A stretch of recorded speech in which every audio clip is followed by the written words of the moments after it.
Okay, good evening. This meeting has been posted in compliance with the open meeting law. And since not all members are present, there are at least 3 members present, and so a quorum is present. Right, there are 4 members present, 1 is absent. All right, we will call the meeting to order since there is a quorum.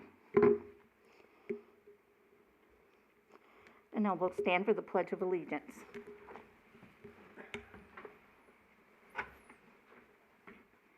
I pledge allegiance to the flag of the United States of America and to the republic for which it stands, one nation, under God, indivisible, with liberty and justice for all.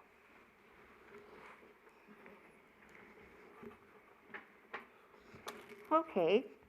Public comment during this portion of the agenda must be limited to matters on the agenda for action.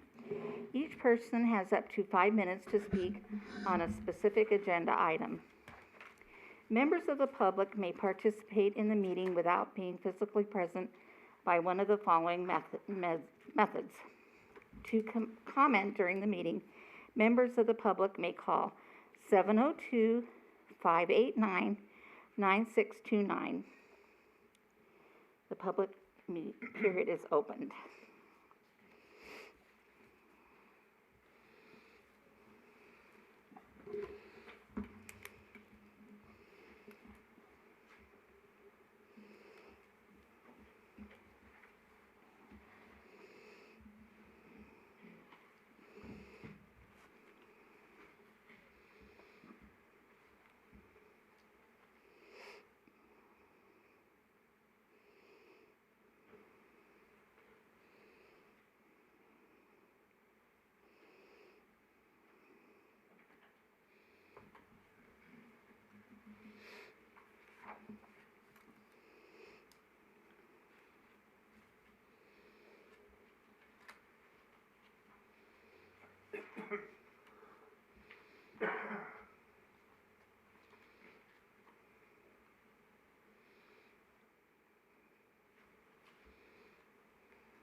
Okay, the public comment period is now closed. For possible action, approval of the minutes of the October 27th, 2021 regular meeting. Make a motion to accept the minutes as presented. Where are we at? I second. Okay, all in favor, say aye. Aye. Aye. Motion carried. Okay, number 2, for possible action, update on implementation of the committee's goals and priorities. Good evening, Madam Chair. Michael Mays, Community Development Director for the record. So this is the monthly update on the status of the committee's priorities, which are the same priorities as within the Historic Preservation Plan. You will see that they are highlighted in terms of prioritization, and they provide updates on the status of where the city is at on each of these items. Any questions? I didn't make any notes.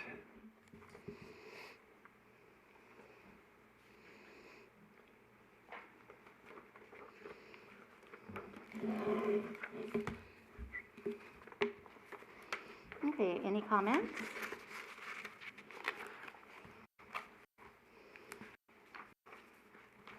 Okay, hearing none, then we'll move on to action 3. Discussion on possible revisions to the guidelines for the Rda Historic Preservation Grant Program. So, Madam Chair, first off, thank you very much to the committee for the comments that you provided to staff, just to provide a little background information of why this is back before the committee. The committee requested to reevaluate the Rda Grant Guidelines. And at the last meeting, it was determined that the committee would submit comments on those guidelines to staff, and that at this meeting, the committee would evaluate those guidelines and prepare recommendations for any changes that would be provided to the RDA board and subsequently the city council for consideration. What you have in your packet is red line comments and comments from 3 of the committee members. You also have comments from Courtney Mooney with Northwind Resources Consulting. She evaluated the RDA guidelines and provided her input. And then at the dais for you this evening is additional comments from Member Davenport. What I'd like to do, because it is a lot of material to cover, is if the committee prefers, I can do a high-level overview of the general comments being made, and then my recommendation to the committee to be able to move forward with tackling these different suggestions is to take it one section at a time, discuss that section, and then provide guidance to staff. And then with your final direction, depending on where we're at, either I'll bring this back before the committee at the next meeting for verification, or if you feel comfortable about the direction given, then we'd advance it on to the RDA, depending on the discussion of the committee. Any questions? Okay, so you want to go over each section? Correct. So do you want to use this part, like the one that Blair gave us, the new one? Or do you want to use the packet that you gave us? Well, it would be in concert with that, since Okay. there are comments throughout all of the attachments. What I will Okay. do is highlight kind of the main themes that were identified by the committee members, ask some questions for clarification, and then, if the committee's comfortable with the feedback and the direction, then we'll proceed on to the next section. Okay, all right, that's fine, that sounds fine. So with the RDA grant guidelines, 2 of the common themes that staff identified through all the comments provided by the committee is that the grant should ensure that the work being completed, that it ensures that the property either continues to contribute to the historic district, or because of the work being proposed, a non-contributing property would then become a contributing property. That was a very important theme throughout all of the comments.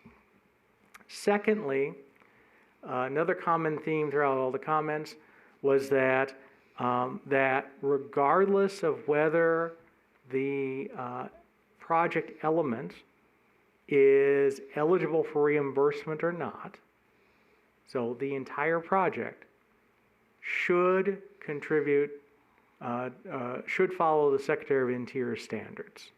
That all the work should follow the Secretary of Interior standards. That was a common theme throughout all the comments. Okay.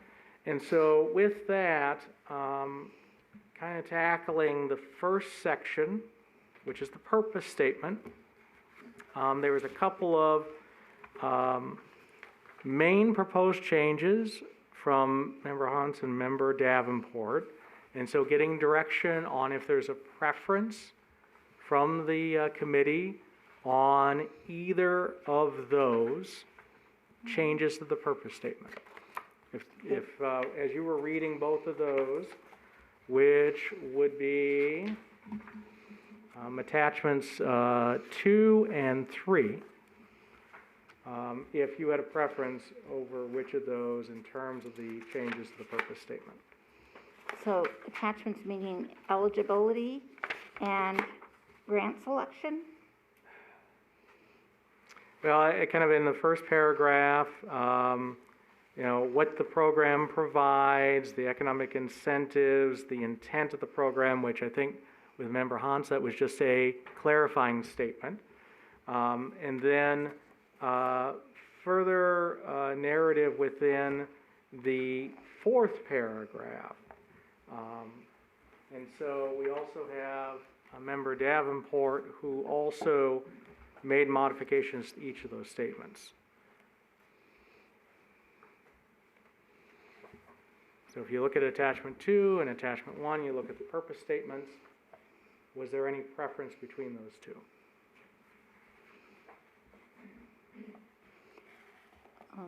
Okay, so the purpose statements then, okay, the way it's explained, basically, I think Charlie's looks a little more simple. If I may? Yeah. Madam Chair. One of the things, though, my thoughts on this here is something that we've got to kind of make sure we keep in mind that no matter what we do here, it has to get past city council. Yeah. And I'm thinking, there's a lot of time and effort was spent to get to where we're at now, before we started playing with all this stuff. So I'm thinking, we maybe look at individual ones and, probably the simplest, the fewest amount of changes, but at the same time, get to what we want to do where it must stay historically, significant or be brought back to, and I'm thinking just, if we overwhelm it with a complete 100% rewrite, it might be a lot harder to get them to be on board with it. I think if we go with maybe I'm going to pick on Charles a little bit. I talked with him about his. Is a little bit simpler, a little bit more straightforward. I think it accomplishes what we're trying to get to, but a lot less verbiage change, and I think it'd be something that possibly might be a little easier for the city council to get on board with. Those are just a couple of thoughts. All these ideas that were presented by, Ms. Davenport and Charles and the Mooney report and Ray and everything, all wonderful, good things, but if we can find a way of compressing it so that we get a simpler package to get past the city council. That's just kind of my thoughts of where we can try and go to. I don't know if I'm off base on that or. Well, okay, Blair, do you have any trouble with Charlie's? No, I think Charlie's is fine. Okay. To me, it looks a little simpler, the way it's presented, and so you feel okay about Charlie's then? Well, I'm thinking, let's, maybe look at Charlie's and maybe discuss that a little bit, see if we're all on board with that, and then if need be, we, take some bits and pieces from here, there, the other thing. I'm just, kind of, I'm just one person here.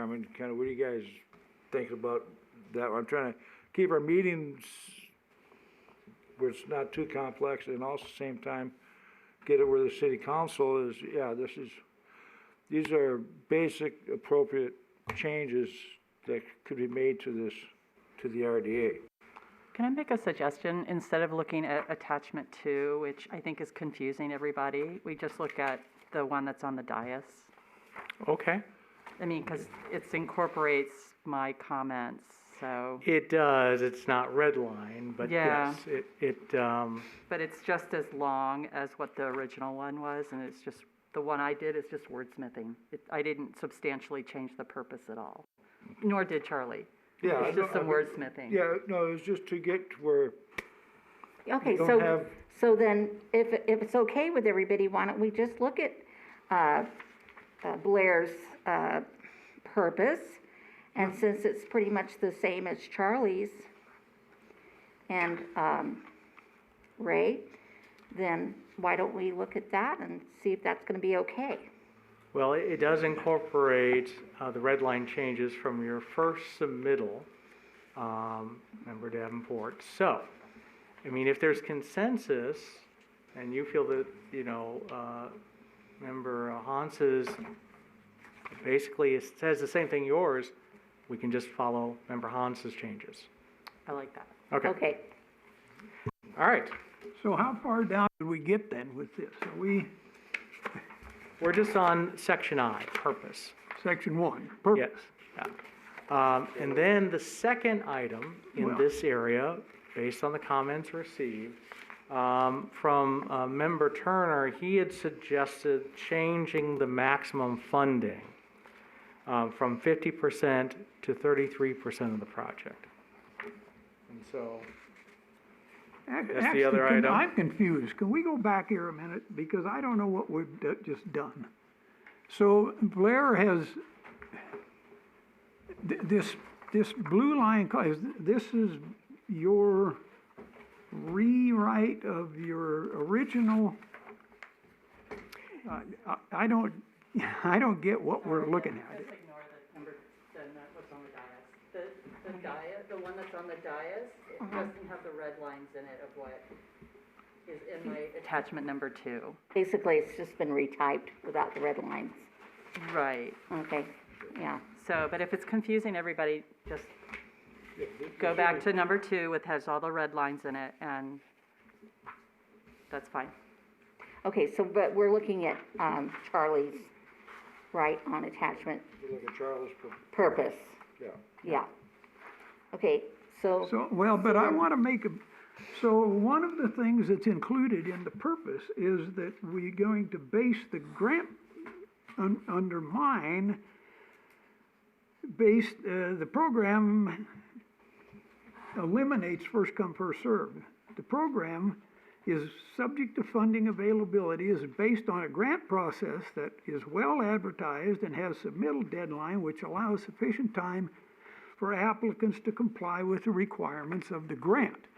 So are we all in line with that? Because that's a significant difference, okay?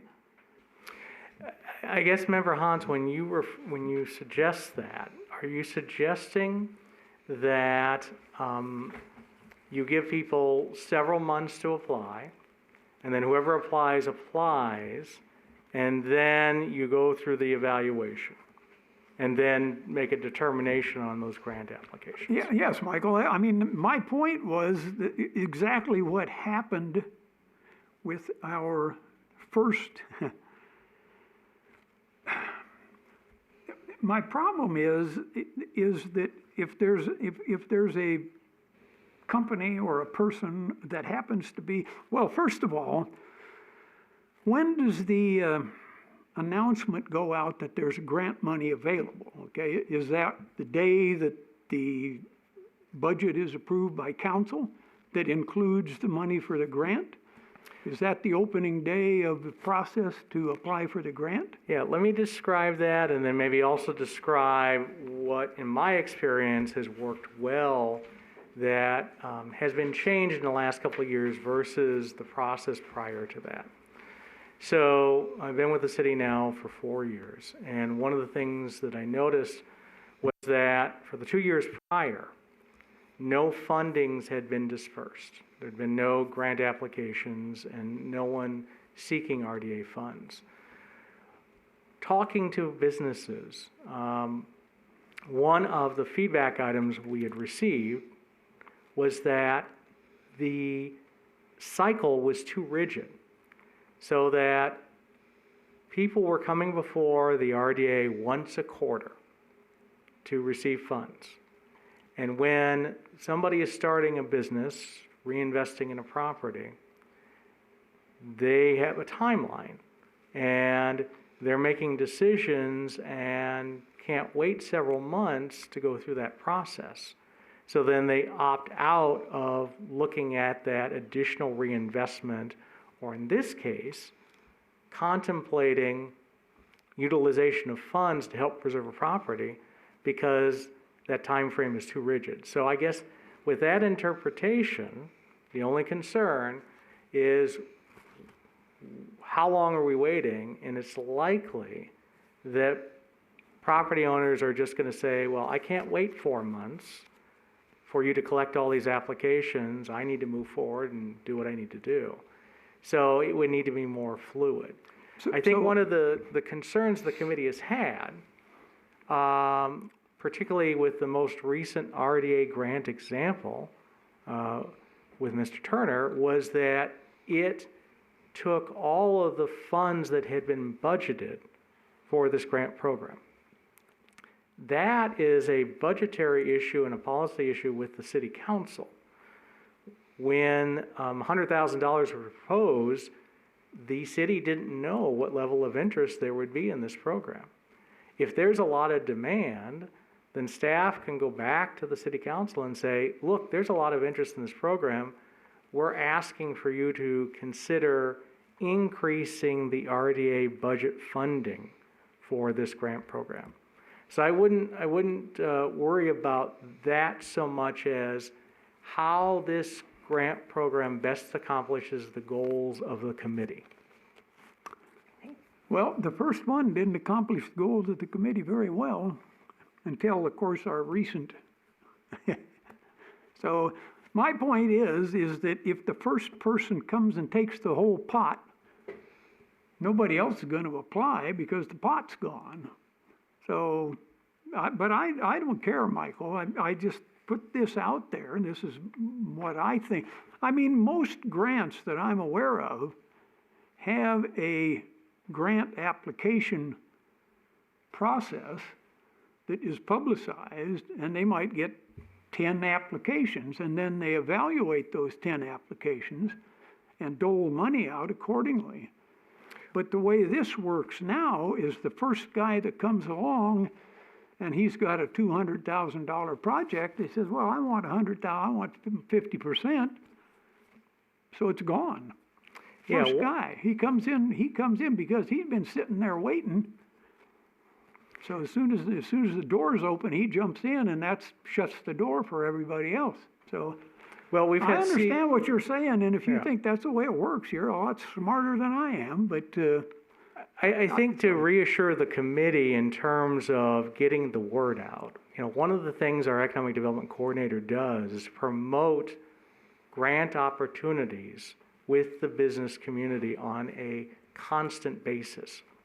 One of the things he did is put together a flyer, for example, to promote it. Yeah. We don't promote just one time. We're ongoing doing promotion, and that's key to the success of this program, is making either existing property owners or potential property owners and or businesses aware of this opportunity, because your objective in its creation was to incentivize people to look to historically significant properties, to invest in them and to preserve them. All right. And so that's key to that, is getting the word out about the grant availability. So, but my point is, in number one, purpose, we're scratching that paragraph. If we're using my, because you're telling me that that's not a good thing to do, so why are we going to include it in what we're approving? I mean, and I guess it was, that's fine with me. I don't care, but I'm just pointing out that the committee has just said, okay, this is fine. This paragraph 1 that Charlie wrote, well, it isn't fine from the staff standpoint. Okay? Well, I guess it was based on my interpretation. I didn't presume you were setting a date certain, that you were trying to encourage constant promotion of the program, which is what we do. Yeah, right, yeah. But so let's just scratch that then. I mean, Blair leaves it as, I think she just leaves it as,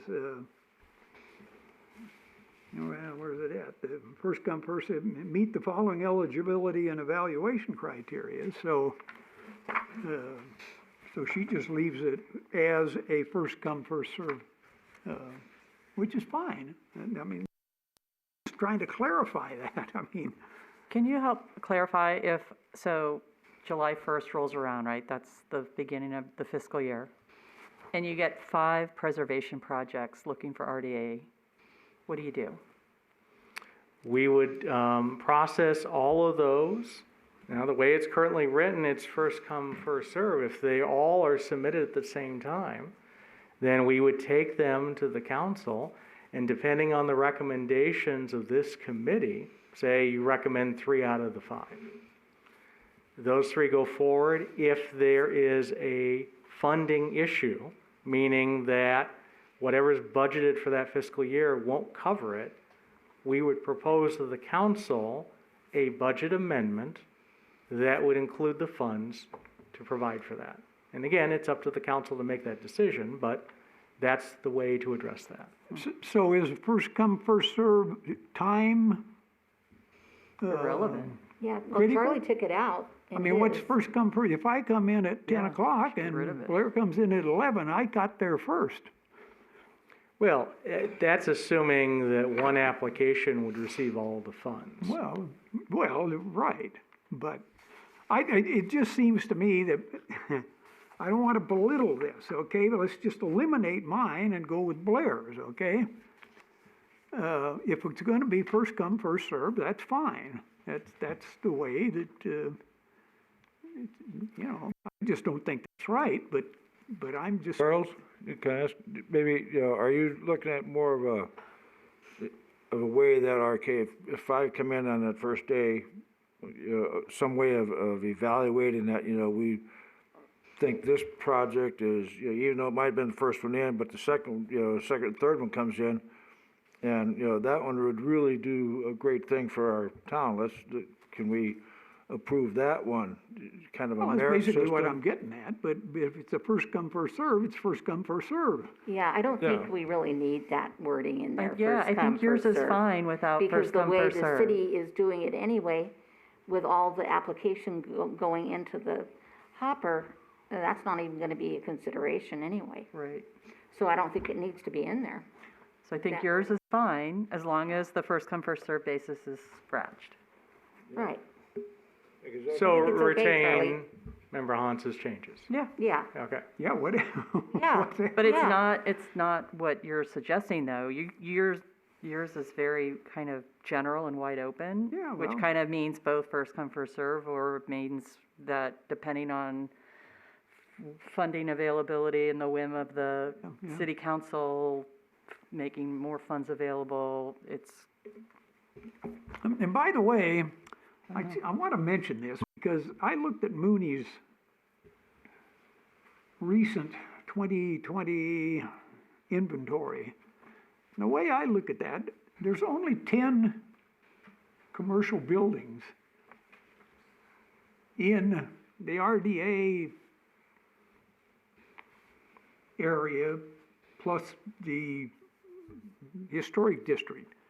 There's only 10 properties in there that are eligible for this thing, unless we change it to allow non-contributing properties. That's one of the reasons I think you've got to have non-contributing properties as. It's in there. I know it is now. Well, non-contributing properties that, because of the improvements, would become contributing. Right, exactly. Yeah. Right, yeah. well, that's a good thing. Yeah, But that's one of the reasons, is there's only 10 properties. right now that are contributing, only And- 10. Well, there might be 12. I think if you count churches, there's 12. But All right, so Yeah. I think we Anyway, okay. consensus then on all Member right, Hans's I'm done. I'm not changes. saying anything else. That's enough. And so, Member Turner, your suggestion was to change the funding maximum to 33% versus 50%. I think that's what originally was proposed, and then it was changed to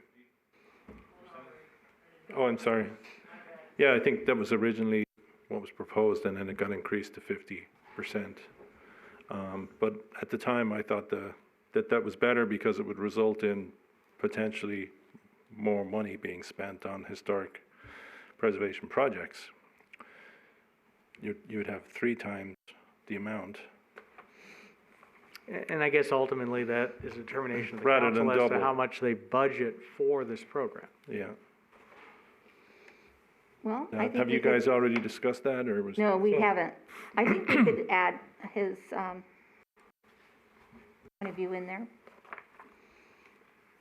I'd like to keep it at 50% because that incentivizes people to use this as opposed to the RDA, which is 30%, right? 33, yes. 33%. So it's an additional incentive and to get more money, but also it incentivizes, or it ensures that properties are preserved as opposed to using the RDA, the regular RDA. Sorry, you're correct, 30%. Yeah. And that's, well, the way I wrote it is 50% of eligible costs, okay? It's not 50% of the total, it's 50% of the eligible, the items that are eligible, right? Correct. So it's not 50% of the total cost, which is the way it was written originally, okay? At least if I remember correctly, No, yeah. no, the original grant guidelines is 50% of eligible costs. Well, I think that's what the, Well, I think that just, The total cost of the approved project. no, I think it's, because stuff could be rejected if it didn't meet the criteria as being part of it. But, you know, that last one we dealt with, because it's such a big project and so much money, you know, they could easily, you know, well, we won't use it on this, we won't use it on that, but we'll use it on this, and this. So they're able to, you know, put enough stuff in there to get the whole 50%. I'm sorry, but the original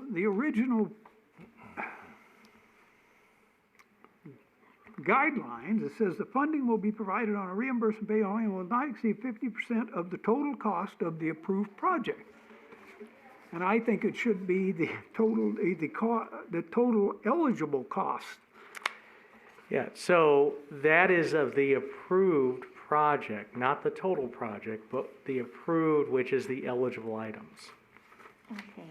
So, for example, since the most recent one that came before you is Mr. Turner's, even though his project far exceeded $200,000 in investment, Right. approximately only $200,000 of that investment was eligible items. Right. So, the 50% can't ever cover ineligible items, either before or in how you're proposing to move it forward. That was never an option. That's why he was able to move the door without using RDA, you know, without using preservation funds. Because that was just deleted, but his money was used someplace else that needed the preservation funds. That's what I'm getting at. No. So, I mean, that's because that project is such a large-scale project. He's able to shuffle this to that and that to this.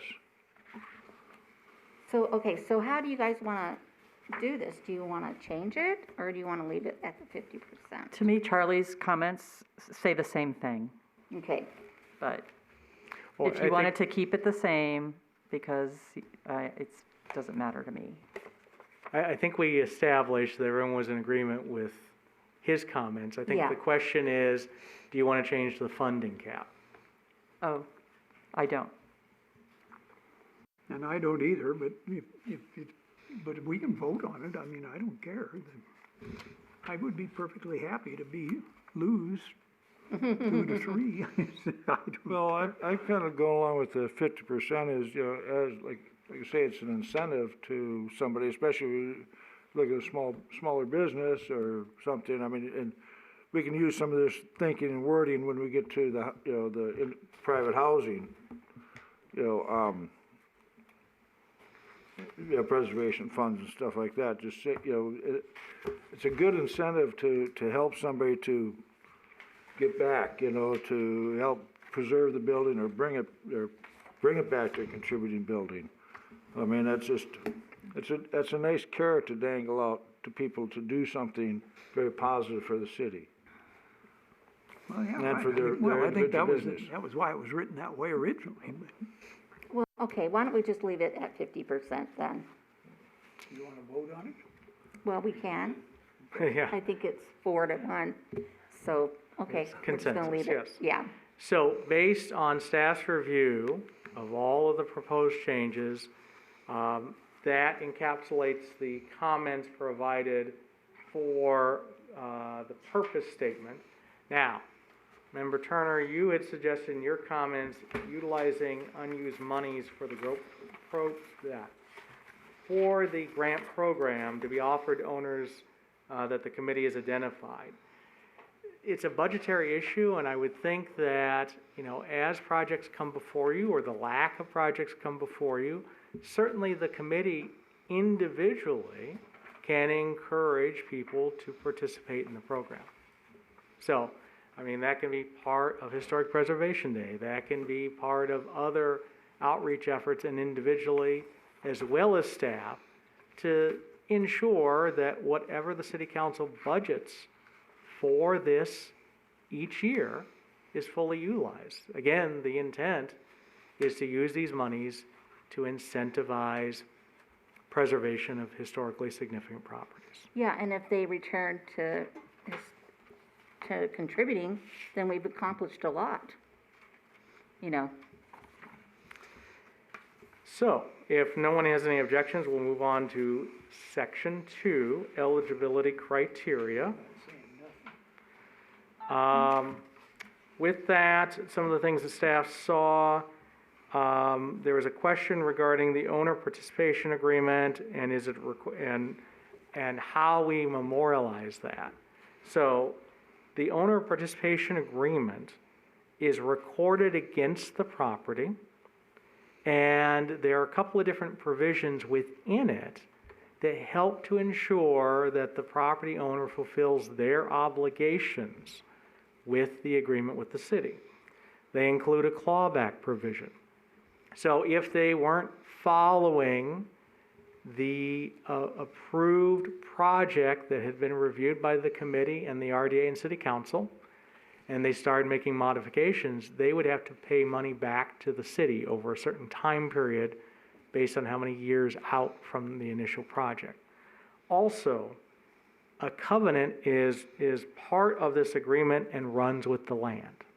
So that's how the city ensures fulfillment of the property owner, business owner, and subsequent business owners and property owners to the agreement requirements.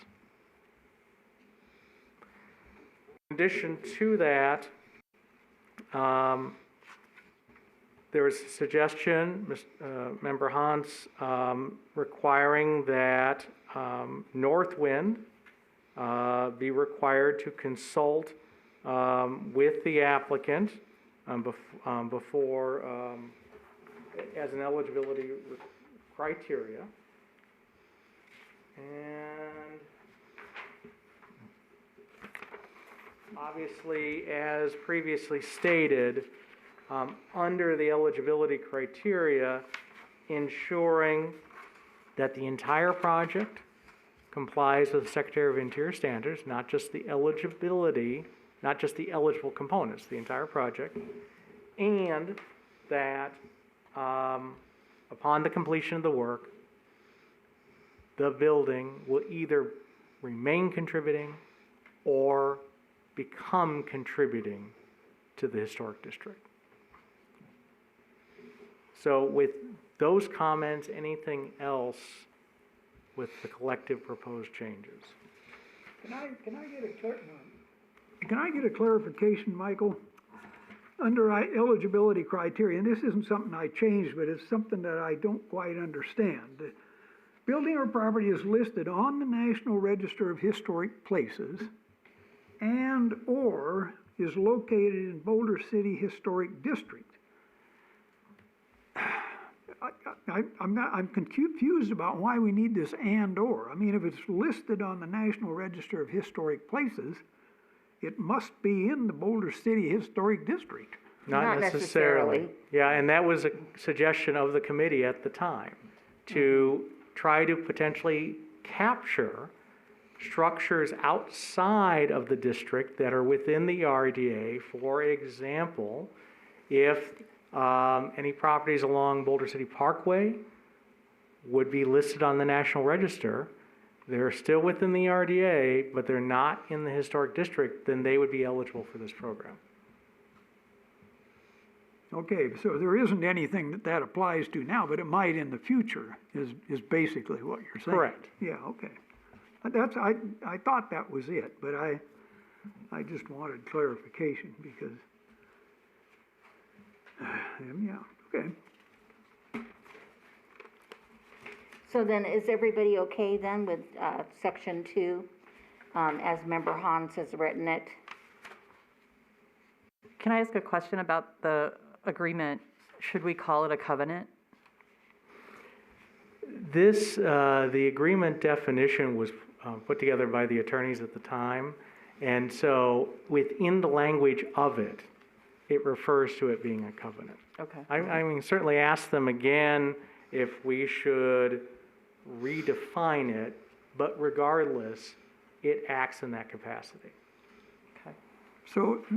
So Michael, then there is a penalty, see, because my comment, the thing I didn't understand is, you know, what if 5 years down the road, they say, well, screw it, I'm gonna go change this. What's the penalty? So apparently there is a penalty if there's a clawback part of the agreement, which of course we don't have to read, but there is something in there, okay? Correct. Okay, all right, And that yeah. follows the standard guidelines that were contained in the original RDA grant agreement prior to the creation of this grant program.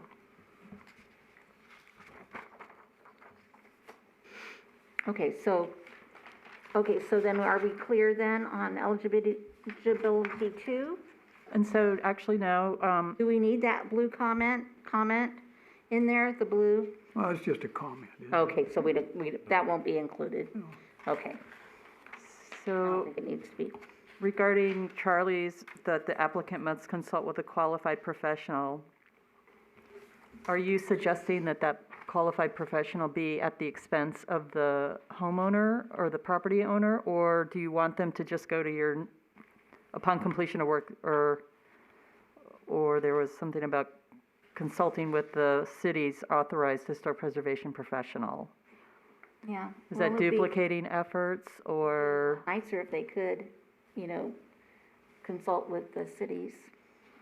There's two different questions. Well, He's saying it's there's, at the actually, expense of the way I worded that is they need a Secretary of Interior qualified professional because, and this is something that Michael can clarify for me, is since our qualified professional is a consultant, if Joe Blow comes with his project and we say you've got to talk to the qualified, then does the city have to pay for that?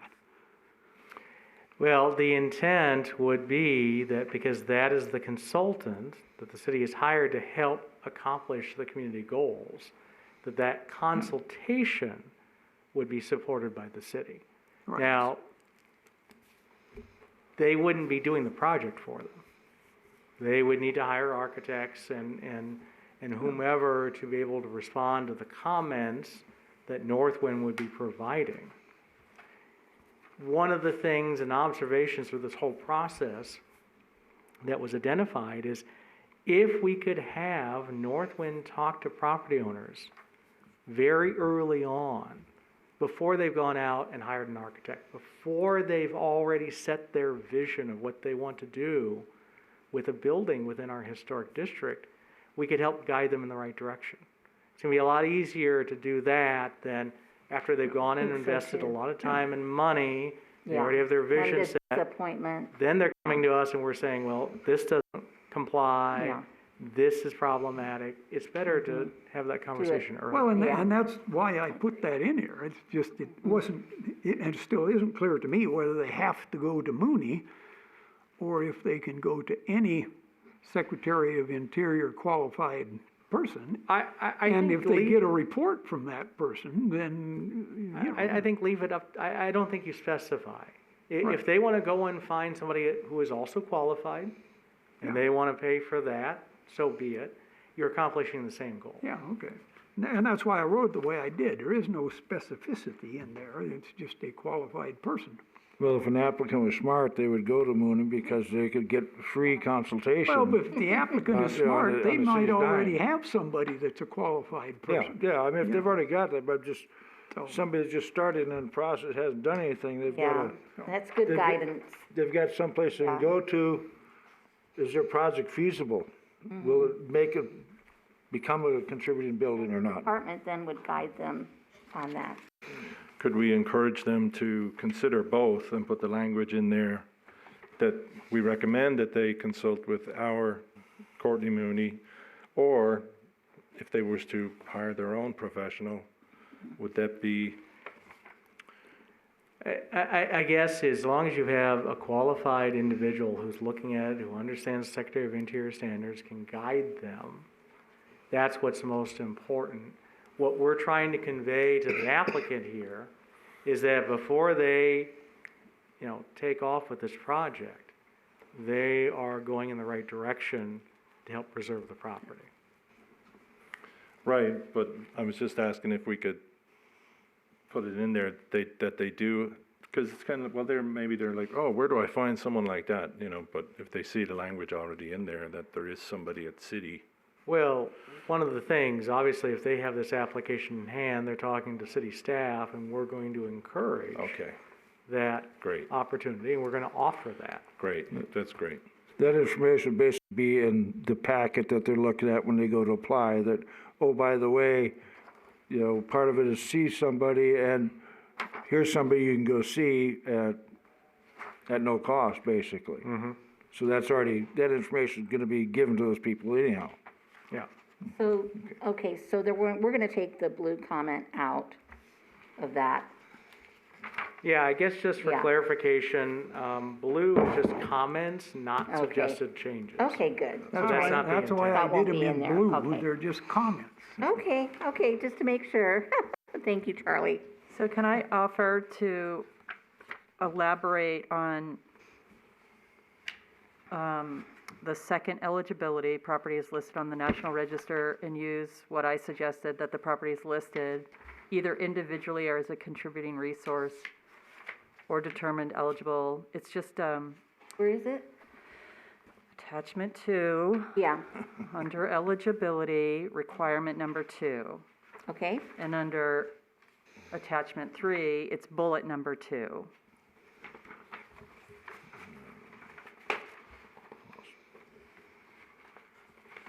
This one right here you're talking?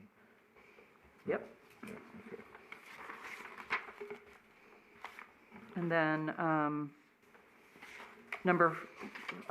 requirement number 5, again, attachment number 2.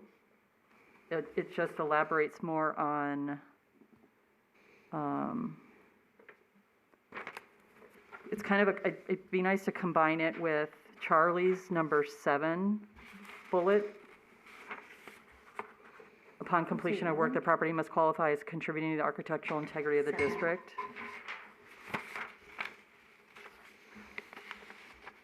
So it's the same, it's pretty much the same thing, but it kind of, my number 5 plays off on my number 2 as far as the wording is concerned, but I like what Charlie said, as determined by the city's authorized historic preservation professional. So it's a combination of Charlie's number 7 and my number 5.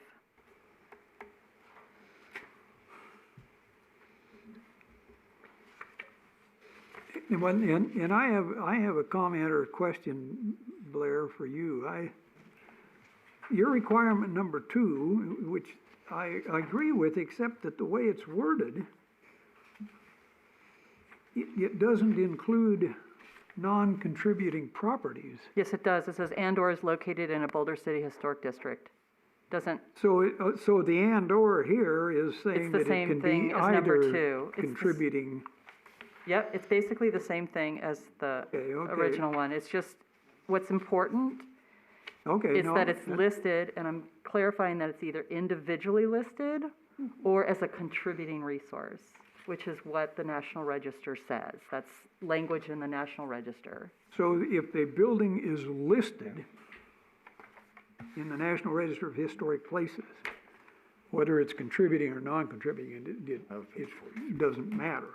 So it, right, that's what the wording says. 43. I got 83. I don't have 43. and then I've got, well, are you, And Charles? what are we doing with your requirement number 4? Oh, I'm in the second part. Yeah, I know. So what? Well, you have a requirement number 4. which is a good, awarded projects must demonstrate with the Secretary of Interior standards for rehabilitation. Right, so that was the original number 6. Okay. So it's an elaboration of that. It'd be nice to include that too. The only comment I have there is that there are 3, we're talking about preserving, rehabilitating, and restoring, okay? And there's 3 different Secretary of Interior standards for those. So I think you should eliminate for rehabilitation, should just be the Secretary of Interior standards, because it might be restoration, not rehabilitation.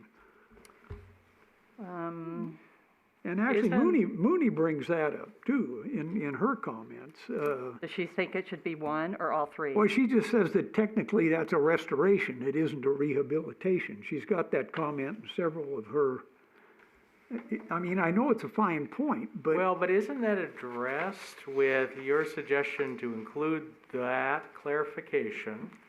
And we, with the existing language, all construction must comply with the Secretary of Interior standards for treatment of historic properties. See attachment 3. Period, exactly. But including the clarification between the 3 Right, types. so I just don't think we should say standards for her rehabilitation. We just That's should fine. say Secretary of Interior Yep, go ahead and standards. That's my only point. Go ahead, let's get rid of it. Yeah, that's, I know it's picking at things, but you never know. That's what we're here for. That's why we're doing this today. Okay, So so anyway- is it clear now, Michael, what they want there? Not clear to me, but that's all. It is clear, Okay. combining with the second bullet point, some of Member Davenport's suggestions, and the 6th bullet point, Member Davenport's suggestion or recommendation number 5, and then the attachment under 5. Yes, I understand. Okay, good. Good, I'm glad you do, Michael. Okay, very good.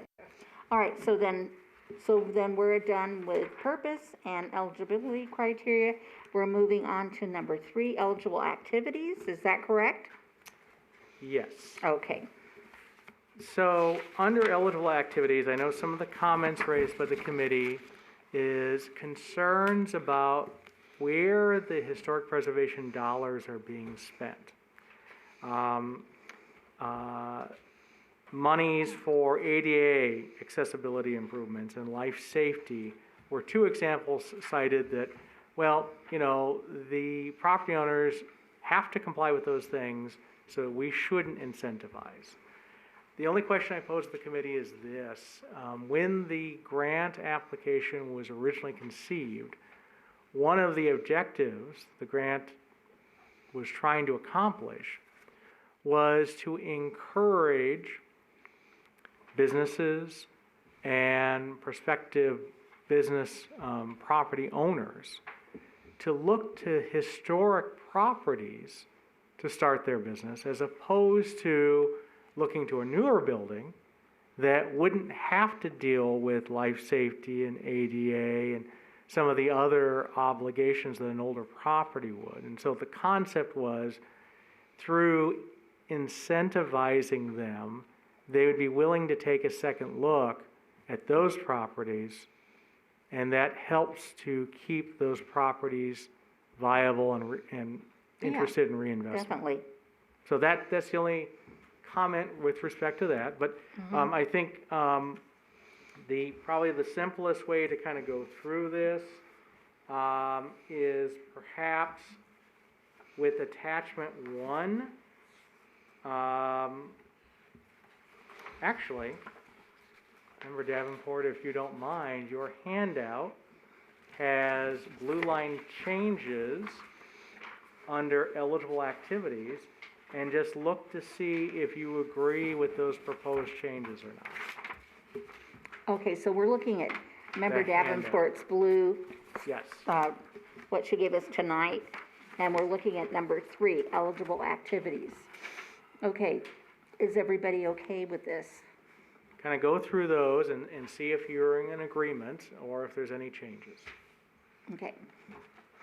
So, let's have a few minutes and we'll, see if all this looks okay.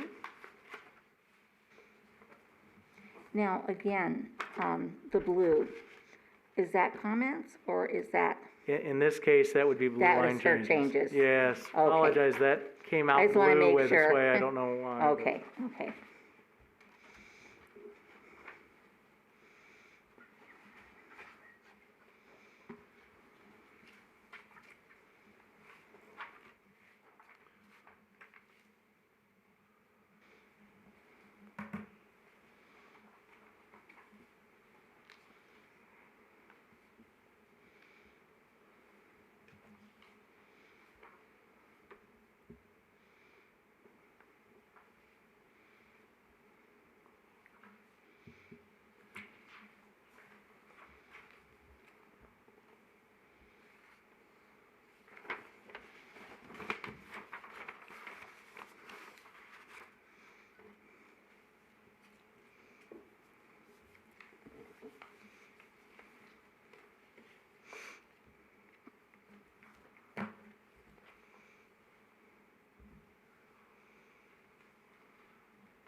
Okay, has everybody had enough time to look Member Davenport's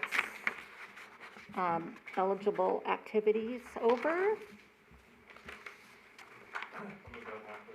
Okay, we'll give you some more time then.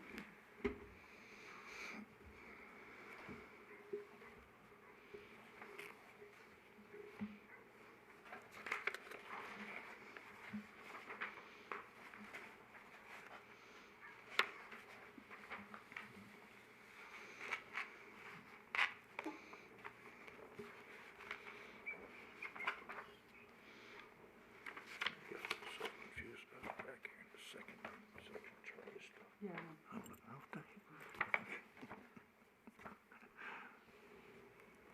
Don't know how I got that far back, but I did. I'm still concerned about paying through that, because that's, no matter what business, I wrestled with that.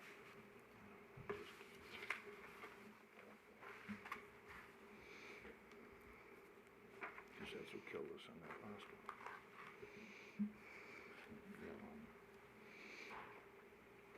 Get 524 Nevada. No, I mean, it just, I'll explain that why I kept it.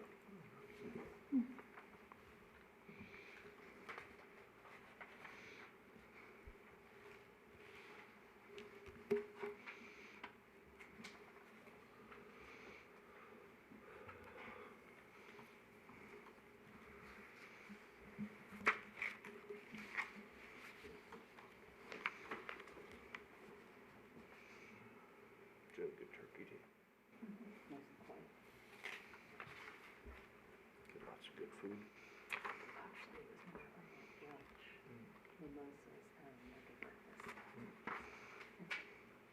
But still, lots of good food though. It was good. How about you? One of her granddaughters and big turkey, deep fried the turkey, and big ham and all the fixings that go along with it, you know, so all the traditional stuff, the dressing. Oh, okay. Okay, so how are we doing? Are we okay now as far as time to go over everything? Any changes to member Davenport's number 3, eligible activities? Go ahead, So, I wrestled with keeping the ADA accessibility in there, and in general, I don't think that this grant should be funding code improvements or bringing a building up to code. I think that's just general, that's part of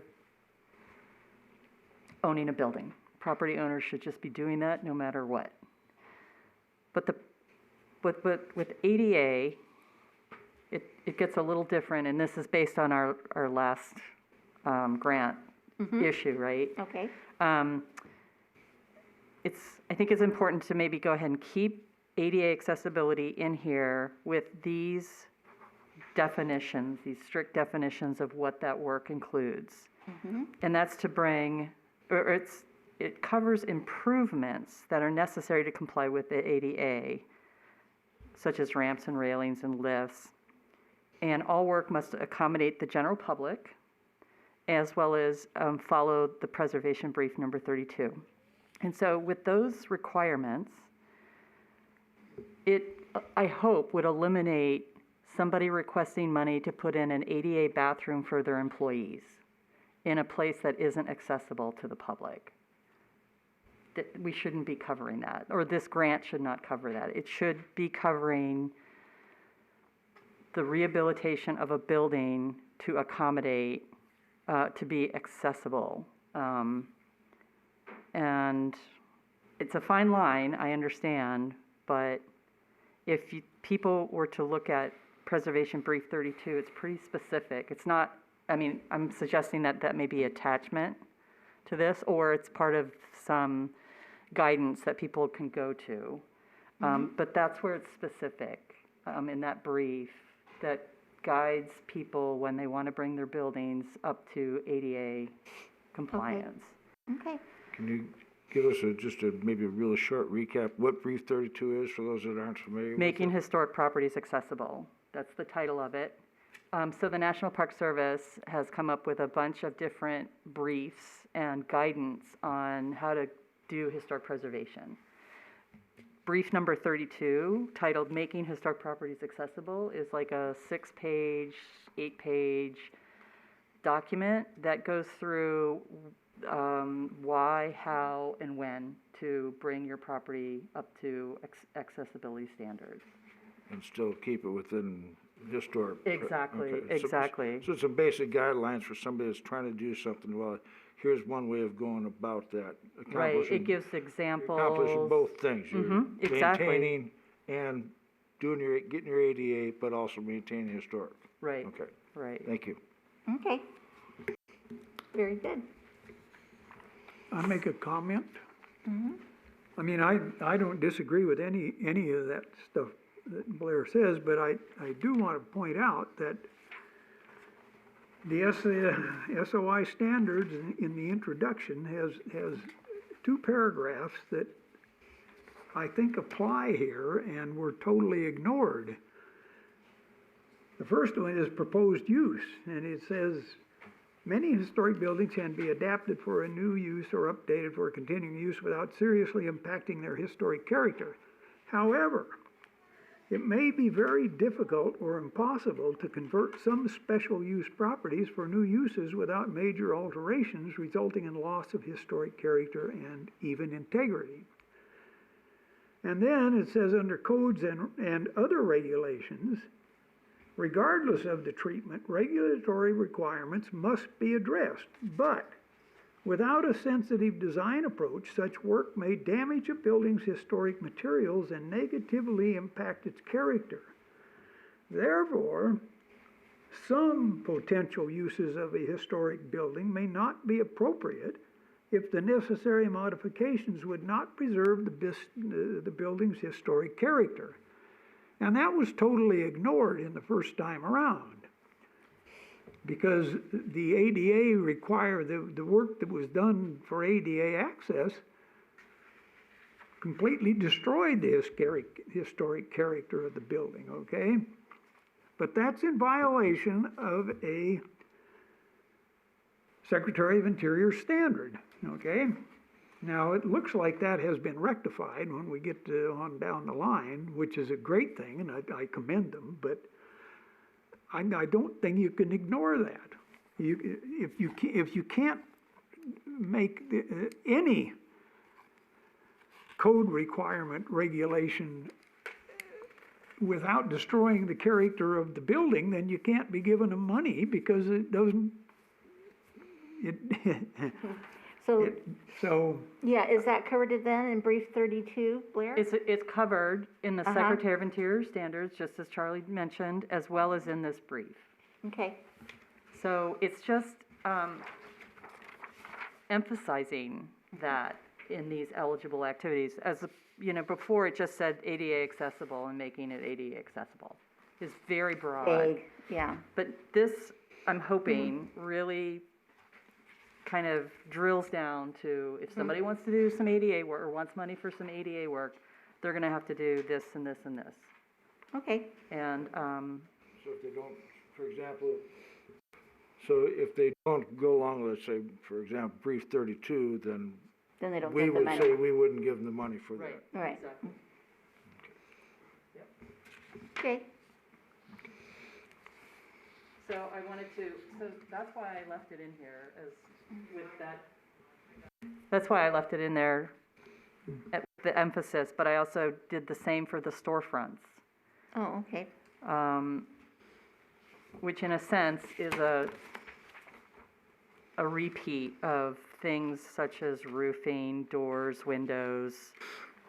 But the Secretary of Interior, as well as Preservation Brief Number 11, Rehabilitating Historic Storefronts, that's a specific guidance that people need to pay attention to when Sure. seeking funding. So those two things I added, or I elaborated on the accessibility and added the storefront for emphasis. okay, very good. Well, you might also add windows and entrances and porches, because those are also SOI guidelines that say you can't removing or substantially changing entrances and porches, blah, blah, blah, blah, blah. Cutting new entrances on a primary facade. If we want to add that, that's fine, although Those this are all is a things commercial that, district. I don't think you have to add them because they're in the Secretary of Interior guidelines. If anybody bothers to read the Secretary of Interior guidelines, they would know that. You're right, So- but the primary purpose of the RDA is in the commercial area. And so storefronts is a more common thing, but I'm happy to add more. I'm one for Well, adding I lots don't of know, you need verbiage. to add them, it's there, if they comply. Madam Chair, just one question. Yeah. With these concerns about different elements of the project not complying, since that's now a requirement that the entire project must comply with the Secretary of Interior standards, are we, Being redundant, yes. yeah, probably. Yeah, I think we are, but I think, but I think it it's a doesn't hurt to reminder- make it clear, Blair, I don't think it hurts to make it clear. With these briefings, I think that's a service that you would be providing to anyone that would be reading this, and working with it, so I think it's fine.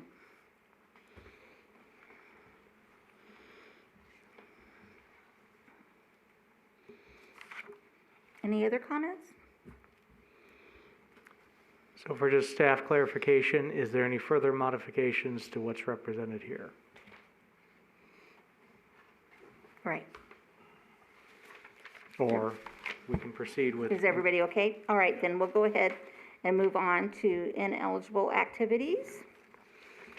And we're still working with Blair's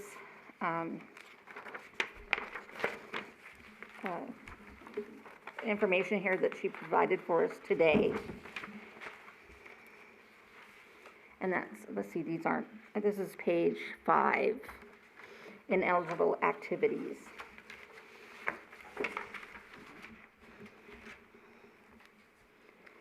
And I guess in addition to page 5, if you can reference attachment 5, Courtney's comments. She had also suggested including as ineligible items like taxes, purchase the property, just some additional things to help clarify what's eligible and not eligible. Those were good comments, and those I would suggest get added. Okay, so we're going to add Courtney's comments. And where do we add those then? Page 87. Yeah, I know that we're looking at that, but where would we add it? They would be included in ineligible activities alphabetically. Okay.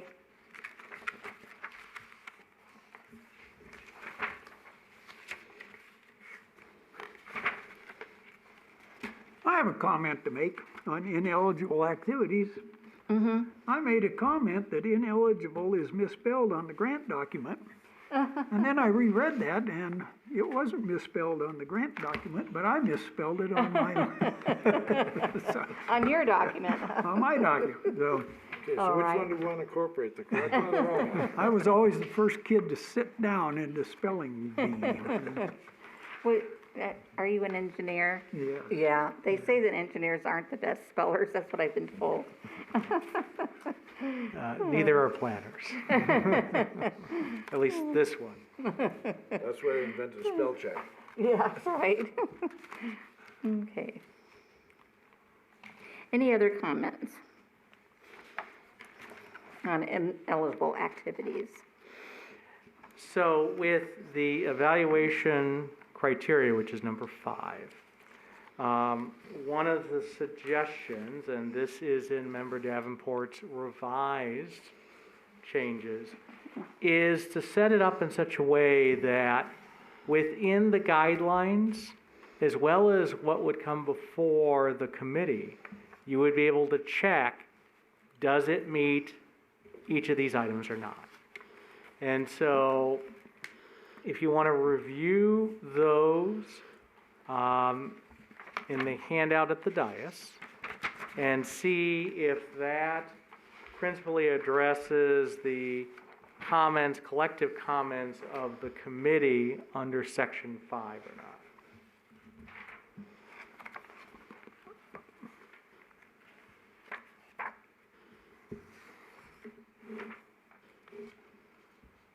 And I guess one of the questions to ask, because this was reflected in a couple of the comments, it was reiterated under evaluation criteria.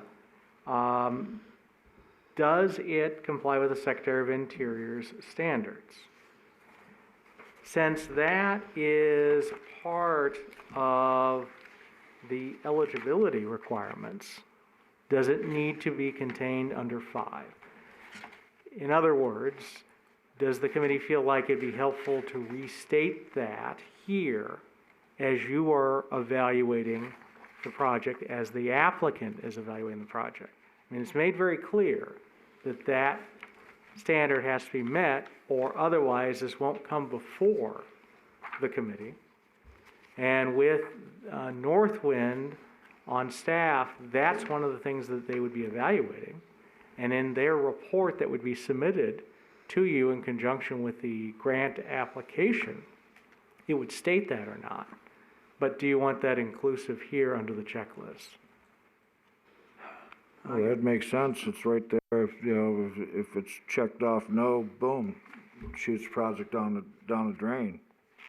Just. Yeah, that's a pretty fair question. I think it wouldn't hurt to put it in there.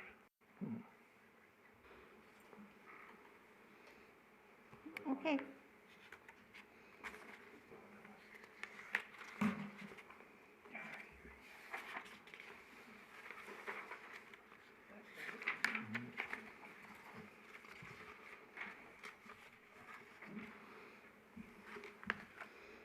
Yeah, I like the way Blair did that too. The way she put it in a little box and made it yes and no. Yeah, That's nice. easy- Michael did that. yeah, Well, it's a nice, easy checklist if yeah. going through, okay, yes, yes, yes, yes, no, So no, no, is this okay. is this a checklist that the committee would use to evaluate? Or, Both the committee and the applicant. This is obviously the application, the guidelines, it's handed out to applicants. But Well- there are elements of this that can be helpful to the committee as well. well, my only comment, I mean, I guess I don't object to it, but I don't have any way to evaluate whether this project promotes economic revitalization. That's where the staff report would opine on those areas for And I the don't benefit of know, the committee. I can't evaluate whether it stimulates private development. I don't have any way of, or, I mean, I don't care whether it's in there, it's just that I wouldn't have any way to check the box, yes or no. I mean, if there was a yes or no, or don't have any idea, but, I'm just making the point, if I was evaluating this thing, I can't check yes or no on those three items. For instance, those three items. Well, would we need to put an NA, not applicable Well, or maybe have an something? NA or something, yeah. Who Well- does the evaluation? Well, in the guidelines, it should be included, because it's important that the applicant understand the whole purpose of the RDA grant program is to encourage reinvestment. Yeah, To exactly. encourage, to Yeah. stimulate private development. So we can omit those from the staff report to the committee. I just saw the opportunity for this to serve as a dual purpose, both for the applicant and the committee. Yeah, well, But we can modify it accordingly. Well, we would see a completed one of these, basically. It was presented to us, staff's could do all their magic, and then when it comes to us, we would see a copy of that probably completed by staff. We could certainly. Yes, no's already checked off. Yeah, we could certainly provide it in that manner, and then you would evaluate that and either concur or not. I think, Member Davenport was talking about ways to kind of, not necessarily rank, but understand how complete the application achieves all of the goals. So, say for example, back to your scenario, it's July 1 of 2023. And we received 5 applications. Maybe there's not enough funding to provide for all 5 of them, but through your assessment, maybe 3 of them more fully comply with the criteria than the others. It's an exercise for you to kind of go through to help you in understanding how it's addressing each of those. Certainly staff could fill out the boxes in advance and you could review that, or you could use it as your own way of reviewing the application. I wonder if the first yes or no question should be, does the project meet the eligibility requirements? All of the eligibility requirements. And that then takes care of the Secretary of Interior standards and all of the things. And therefore, we all know that the applicant looked at the eligibility requirements and that the staff and reviewed the application and that it met all the eligibility requirements, because that's a requirement to meet all those requirements. As for the RDA requirements, that's nowhere near, there's nothing in here about the RDA requirements such as revitalization, blighted conditions, and private development. Where do applicants, is that a separate? That's under the guidance? separate RDA material. So they have to read 2 sets of material? They get a packet of material regarding their grant application. This is the primary document if they're pursuing the historic preservation grant, There's an alternative if they're just pursuing the regular RDA grant, but there's general guidelines provided to each applicant regarding the RDA, its purpose. Is there a need to add that here, some of that here, what the RDA guidance is or requirements of the RDA? I'd hate to duplicate it here where it's provided elsewhere. Okay. I mean, the key thing is that the applicant will understand that the city is evaluating those items. The city will be evaluating those.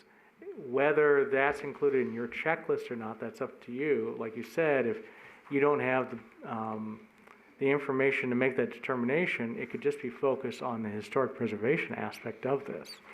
Do we And- need a eligibility requirement that they meet RDA, general RDA requirements?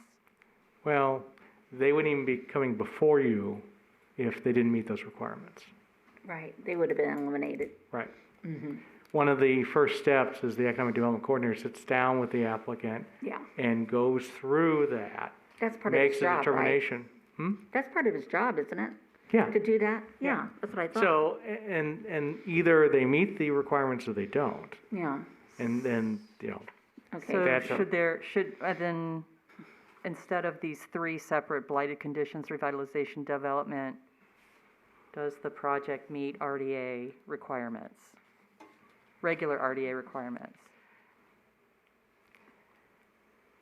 we could certainly, And then there's that check, like, and balance between this guidance and the RDA guidance. Because we, like these guys were saying, we don't know what the blighted conditions, economic revitalization, or private development is, but they're part of the RDA, regular RDA side, so it's important, I think, that we know that that's also being considered. we can combine them. Okay, does that make sense? Yeah.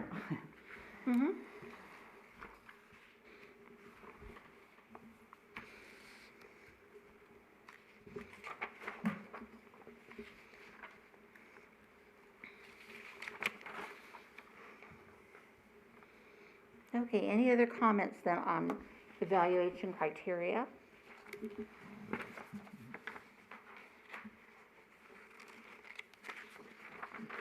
Okay, then we'll move on to review timeline. You know, can I go back a minute, because Oh, sure. something is Thank- bugging me. And when we talk eligible activities,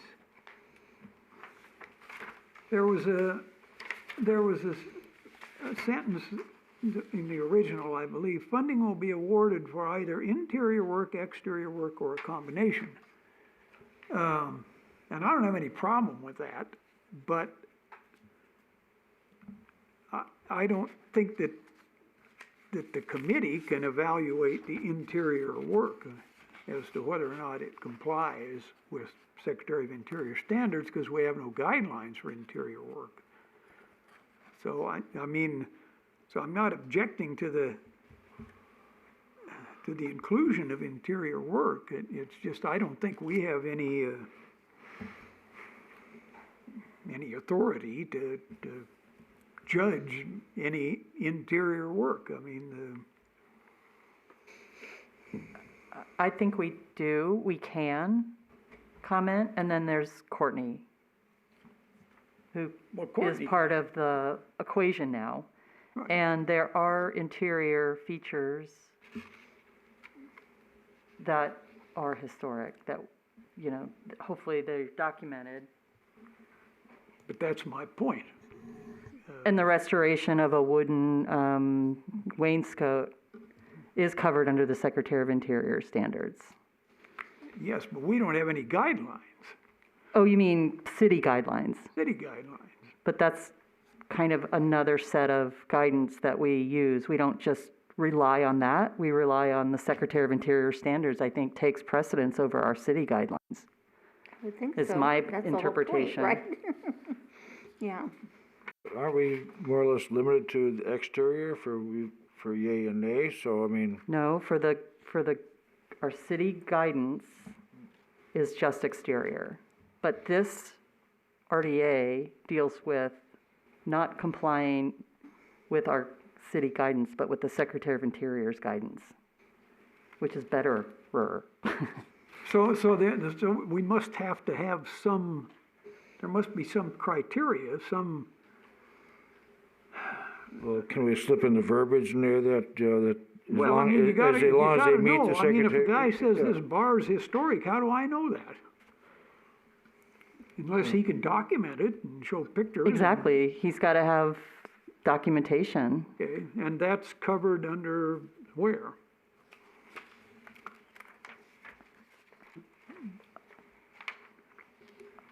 I mean, if he's got a light fixture that's been there for 20 years, and he says, oh, it was here when I bought the building, and it was, you know, is that a historic light fixture? Can he document it? He can, yeah. If he can, then okay. If he can document it, definitely. Yeah, Then he doesn't get any money for it, okay, well, that's fair enough, yeah. is my interpretation. And I do talk about our added preservation plans, reports, and evaluations under eligible activities. So if somebody wants to get money for having a historic structure report conducted on, which includes the interior, I think that's kind of covered. All right, no, that's, yeah, that's fair. But actually, you bring up an excellent point about the city's guidance in that, bear with me here. So when we got the packet of the last grant applicant, we were told that we couldn't evaluate the building because there was no guidance. We could only look at the roof and the sign, but there was no guidance on the windows or doors, which is BS. If we're not really using the city's guidance, but in fact just really using the Secretary of Interior standards.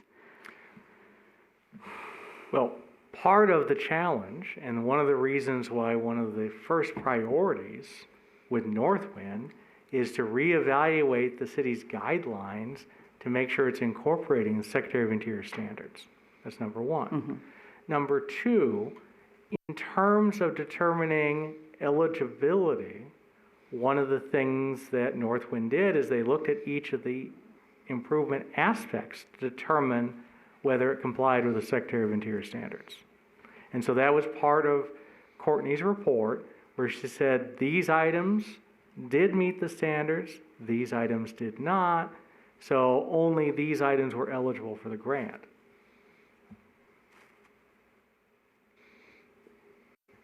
That's correct. However, there was another set of pages in there that said we were not supposed to look at other features that are not in our city guidance.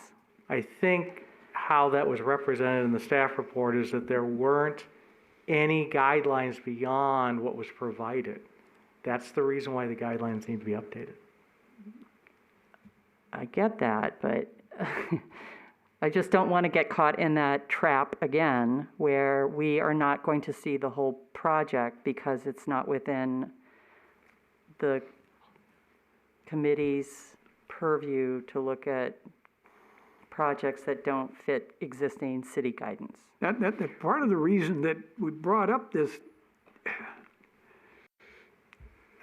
because whether an item in the project is eligible or not, if it's not eligible, it doesn't get funded, but it still has to comply with the Secretary of Interior standards, and that was not made clear, okay? Well, that's... So if the grant applicant doesn't ask for money for some item, then it's like it doesn't count. Yeah, But it does count. It still has to comply with Secretary of Interior standards. So with that condition, won't that address that issue?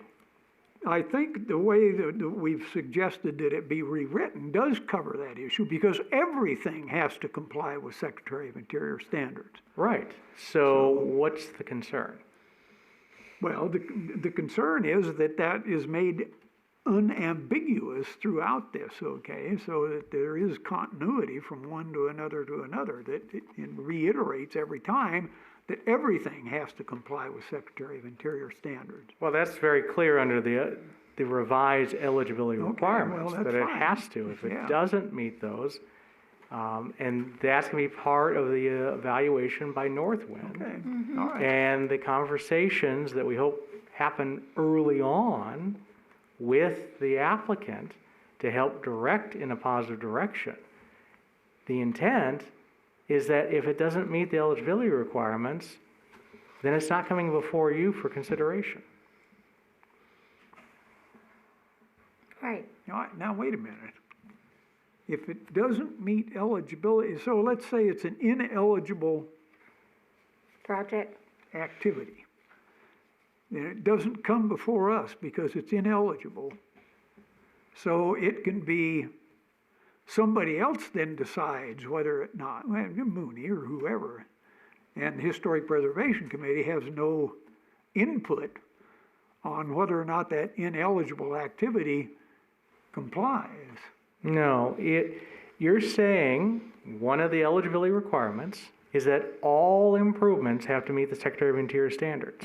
That's what I'm saying. So Okay. between staff and Northwind, when we're sitting down with the applicant, we're going to ensure that all of the improvements meet the Secretary of Interior standards. If they don't, then we're not bringing that application before this committee because it doesn't meet the requirements. Well, to be perfectly honest, here's the thing that bugs me about this, and it happens over and over and over again. Staff is making the decision about whether or not something complies with historic preservation guidelines, mandates, whatever, not the Historic Preservation Committee. And that bugs me, But we because give them we the- never know what goes on in the historic district unless it's very specific. Well, and there's no guidelines for that, so we don't have to bring it before you. Well, I see, don't now like we're that. talking about the bigger issues that this committee and the community is working on in terms of updating an ordinance. Well, and I understand, updating the Michael, yes, and guidelines. you're correct, and I'm just reiterating, I guess, my belief that if we don't pass this new ordinance, well, we just won't go there, but where things stand right now, there are things that go on within the historic district that the Historic Preservation Committee is never made aware of. And I think they ought to at least be made aware of them, whether or not we have any purview over them or not. So You know. circling back to these guidelines, the intent here is to encourage, to incentivize reinvestment within the RDA in the historic district to accomplish the community goals with respect to historic preservation. So, with your proposed changes, that will include that all the improvements have to meet the Secretary of Interior standards. Good. I've got one, now we start talking about, now my brain's starting to kind of get weird. You know, and it's interior features. I mean, in essence, it's an eligible activity, so somebody actually could come in and say, I want restore the whole inside of my building, I'm gonna make it look like it did before, and they could get a grant for up to whatever is appropriate, and just use every dime of that grant money just on the interior. I mean, that's a potential possibility. If we okay interior work, you know, I mean, somebody come in and, you know, the city would not get the benefit of seeing anything done because they applied all of that historic preservation money to restore the interior of a business, you know, and it might be, you know, let's say it's a lawyer's office. You know, it looks really old, it's neat, but very few people are gonna go in there. It's not gonna be like a retail store where anybody's gonna wander in and out. I mean, would we potentially be opening up a can of worms by allowing us to be given money towards interior work? So, based on that, I wonder if we could, under the yes and no table here, does the project expand public access to the building? I think this money has to be used for buildings that are accessible to the public, interior and exterior. So does the project continue to allow access or expand public access to the building?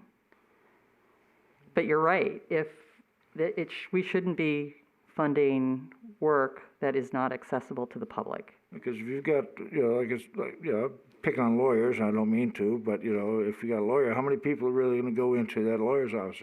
If you're walking down the street and join downtown Boulder and there's a lawyer's office there, you're not gonna open a door and walk in, whereas if you're walking down and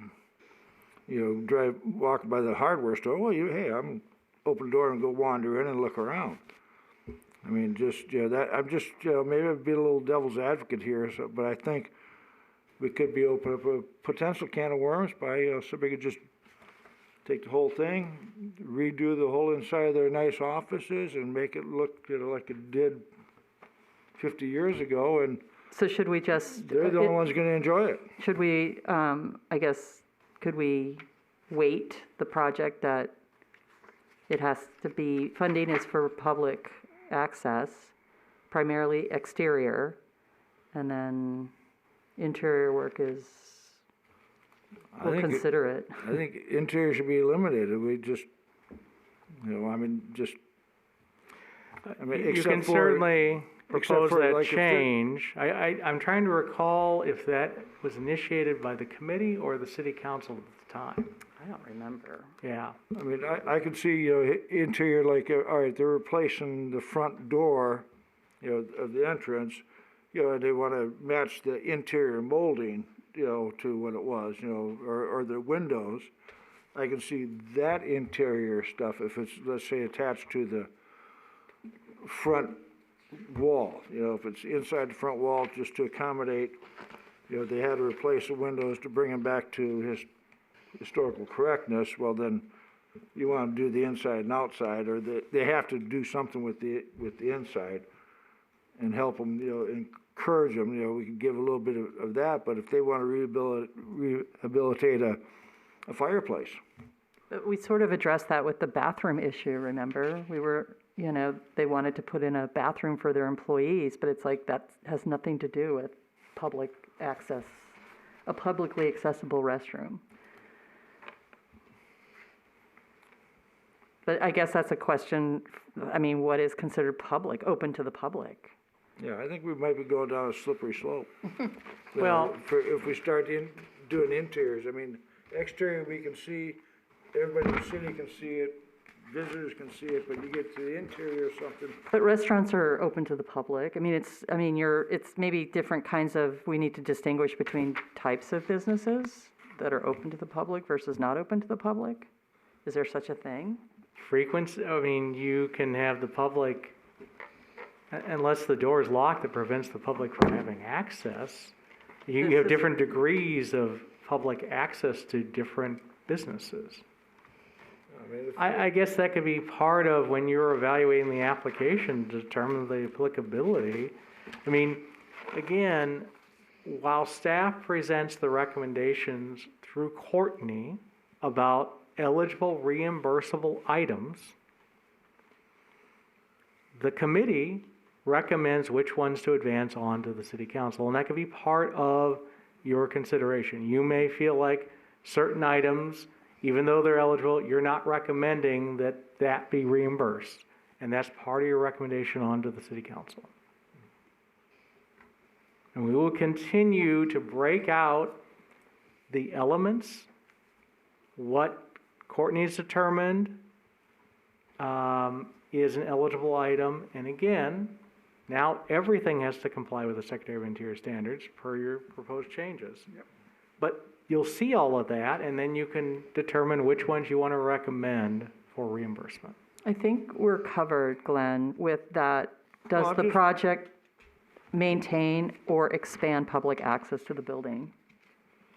And if we decide as a committee that it's, the interior decoration of an attorney's office, Or a dentist's that's office or limited. something. Yeah, It's open to the public, but you don't get. but it's not as people go public as a wander around. restaurant or a bar or a museum or an auditorium or whatever. I just throw it out there for food for thought, so I'm just, So here's where that historic development guidelines for that area, it was in the old one, and now it's also in this new checklist. It's the last check mark, yes or no. I don't know what to do about that as far as if it doesn't meet the guidance, or if there are no guidelines for that area, we can ignore that. Yes. So. And again, the intent is to have Courtney as one of her first priorities, working with the committee on updating the development, or updating the guidelines. Okay, any other comments?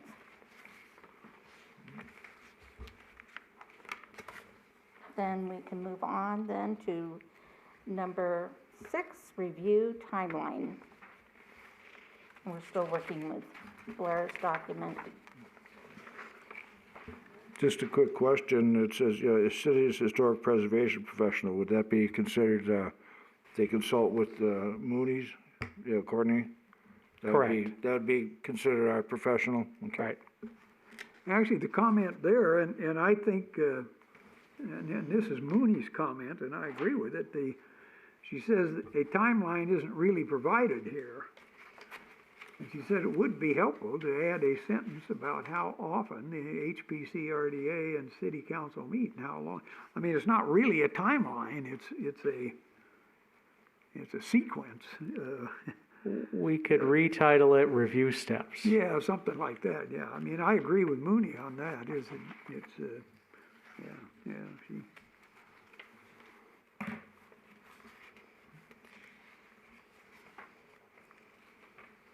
And actually Blair's wording is fine, the score evaluated, because that basically includes because you're either gonna approve, deny, or approve with changes, so that's covered by evaluated, so.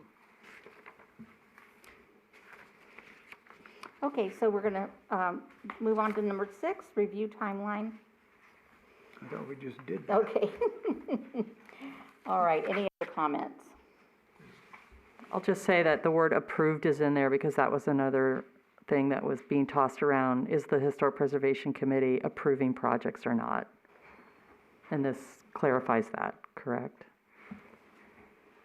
With respect to, under other requirements, Under the review timeline, sorry. Thought we were still there. Yeah, it says reviewed or approved. Yeah. Okay. You struck evaluated Scored was, and scored, yeah, so, okay, yeah. sorry.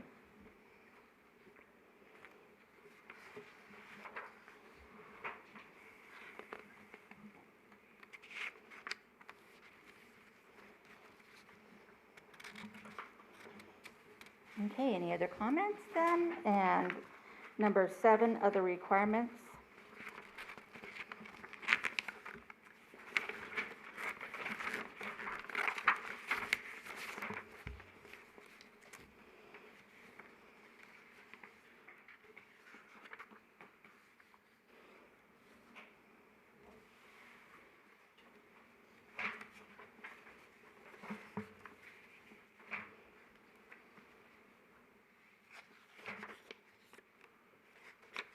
Well, I'll make a comment there, because I think there's a difference between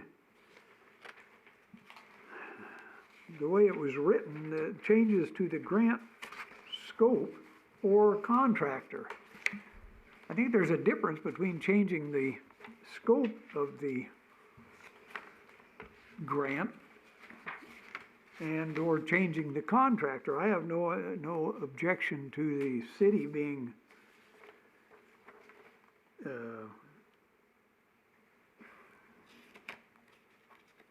changes to the grant contractor identified, and they must be approved in writing by the city. That's fine, but changes to the grant scope, when you say, changes to the grant scope identified in the grant application must be approved in writing by the city. What's that mean? Is that city staff? Is it Mooney? Is it, see, I would change that, changes to the grant scope identified in the grant application must be approved by the city's historic preservation professional and the Historic Preservation Commission, because if you've changed the scope of the project, you go back to square one, I would think. I mean, I don't really know what is involved in changing the scope, but if the guy decides that. I agree, and I wouldn't call it grant scope, but project scope. Well, I would use projects. Well, you've used grant scope though in your document. But it's, No, we don't. Yeah, didn't you on page 8? Or maybe I'm reading in the wrong place. Changes to the grant scope.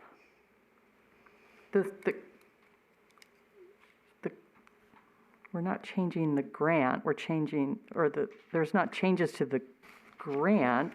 The grant is the money. Yeah, It's the project that's changing or the, Scope of the project. right. okay. It's not the grant, it's the project The that's grant changing. scope, okay. The scope of the project, Correct. okay, okay. I mean, I just think that involves Scope. some kind of a reevaluation, and either by Mooney, and I use Mooney, but it'd be the historic preservation professional. And I think the Historic Preservation Commission ought to be involved, but I suppose there's an argument that says, well, if the professional approves it, that's okay. And I would buy that, but I don't know what it means by just saying the city should approve it. I don't know what that means. Is that the building inspector, or is that? I agree. I think it should be the city in consultation with the preservation professional. I would think at And then the least- preservation professional will hopefully reach out to us if it's necessary. It could be something yeah, really yeah, I mean, minor something where we like don't need to be involved. I just think that's kind of loose verbiage, it's just saying the city. I don't know what the city means.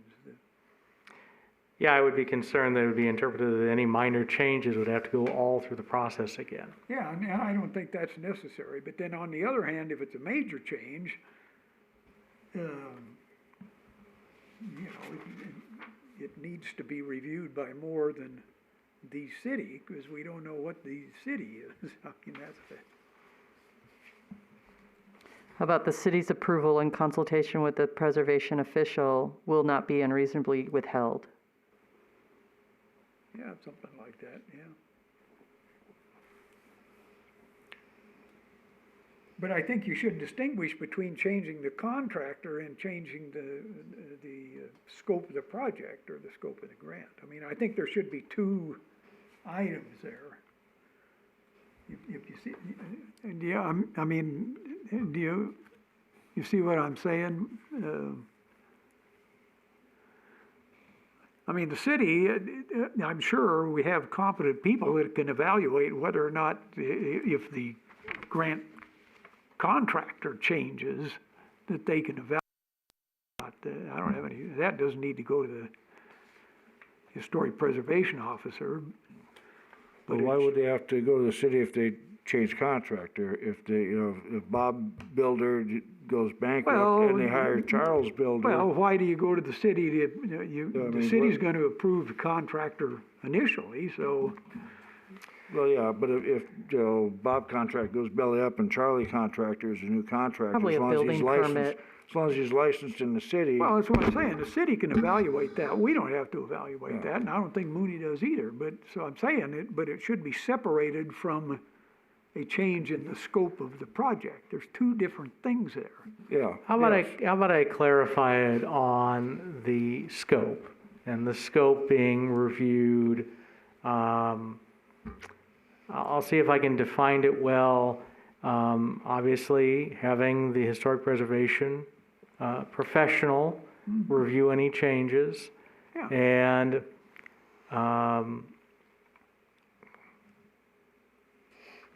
if it's a significant change, you would have to come back through the process. I'll see if I can try to, Yeah, some kind of worry, Michael. And Right. like you say, if it's a minor change, it's not a big deal. But I don't know how you define the difference between minor and major, but that it can be done, I'm sure.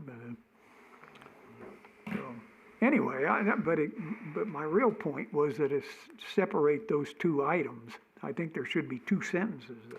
How about changes to the scope that don't meet the criteria? Any of the guidance? Well, yeah, sure, whatever. I mean, but again, mean- there's two sentences there. One's for the contractor, and one's for the scope of the contract, the scope of the project. Yeah, 'cause And somehow I'm not making myself clear, I guess. no, you're right, because I mean, the contractor, that can be just Or- identified by approved by the city.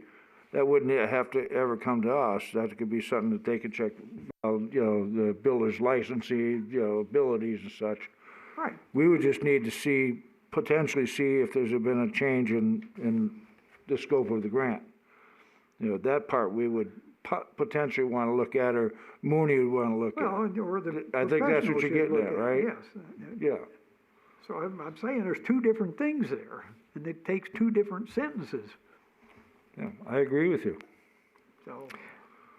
I will work on something and provide that in the material you'll see with the next packet. Good. Thanks, Michael. Okay. Any other changes with this guideline?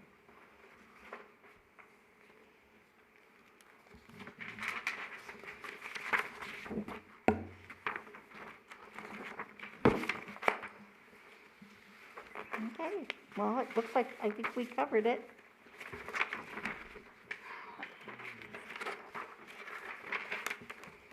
Can we just say ditto?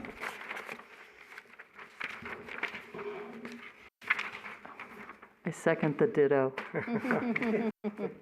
Are we on to the next agenda item? Yeah, let's see what we're doing here. I've got to, get myself organized here. Okay. Make any changes on this here? Just briefly, Michael, I assume that, Courtney's got some good suggestions. Some of them are fairly minor, but I think, they apply.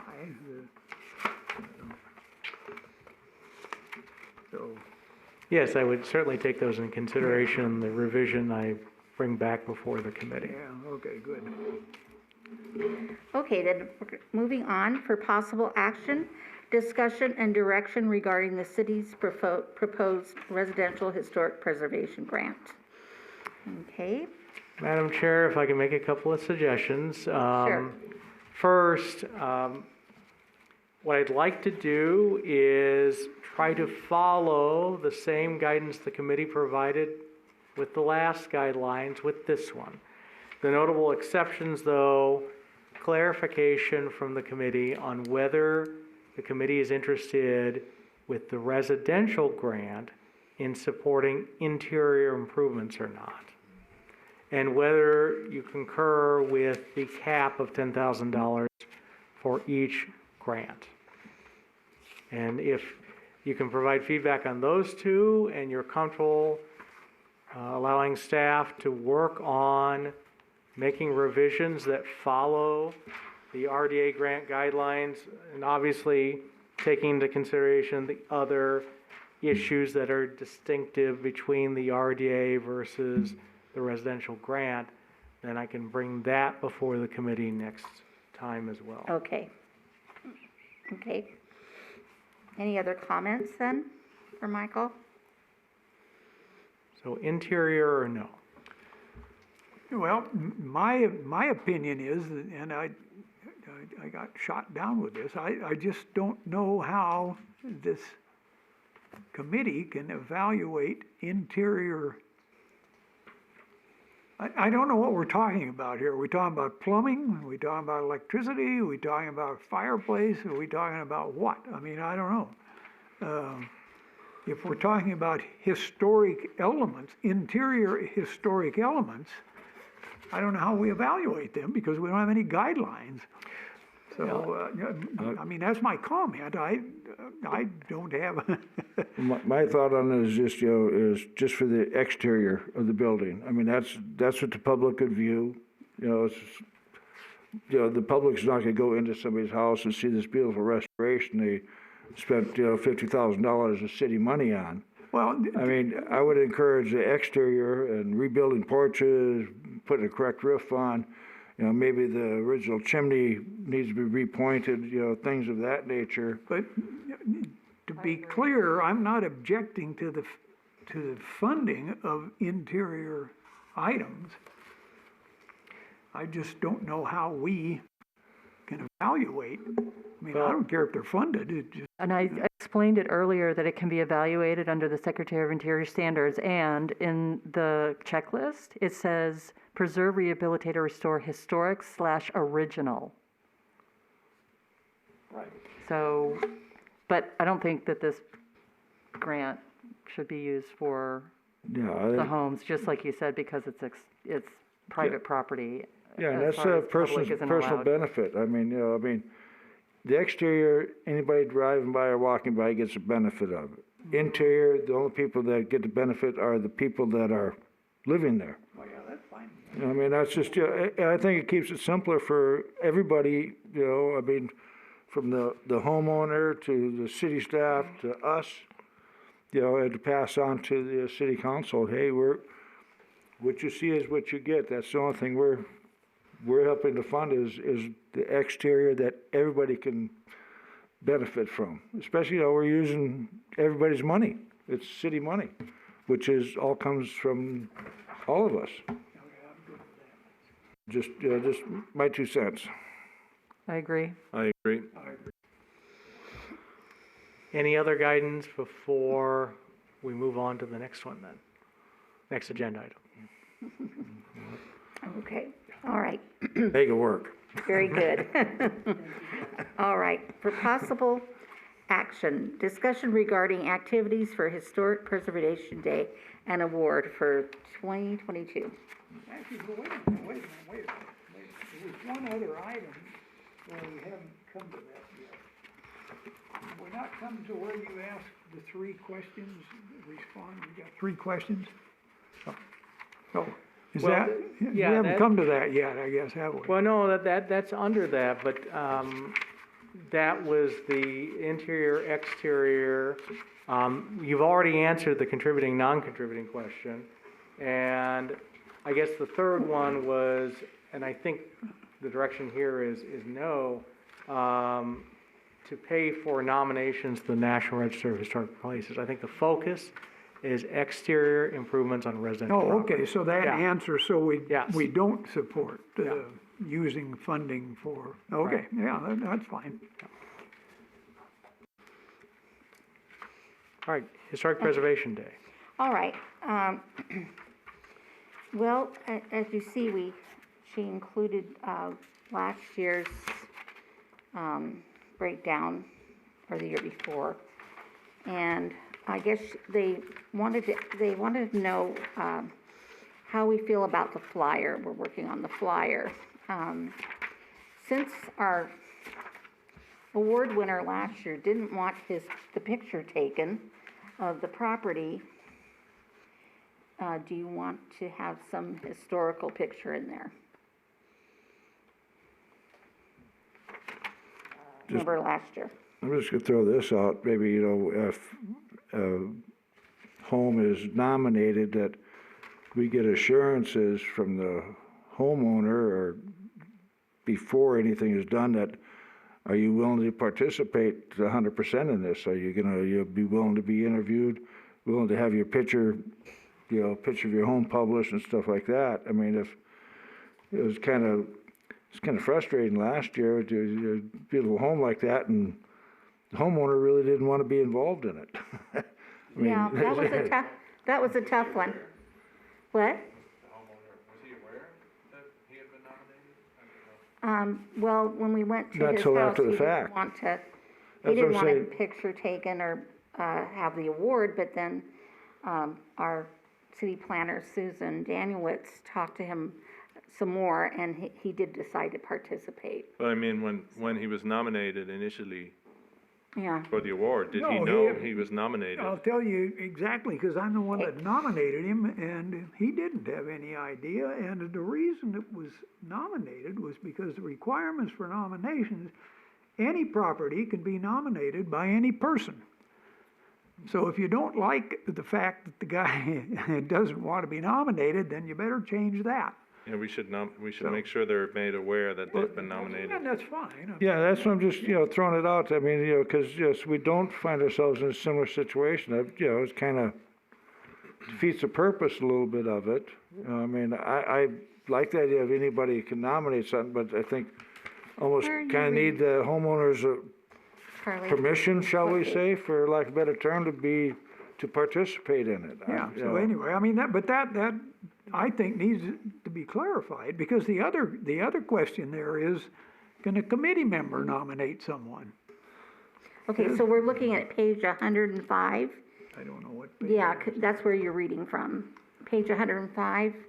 And we're looking at requirements for nominations, right? So I mean, you would think that the member of the committee couldn't nominate somebody because, but Maybe we just need to notify them that they've been nominated, and if they have any objections, and well, what I'm maybe saying a though, courtesy letter. can a member of the committee nominate a property? Yes. Sure, of course. I don't have a problem with that.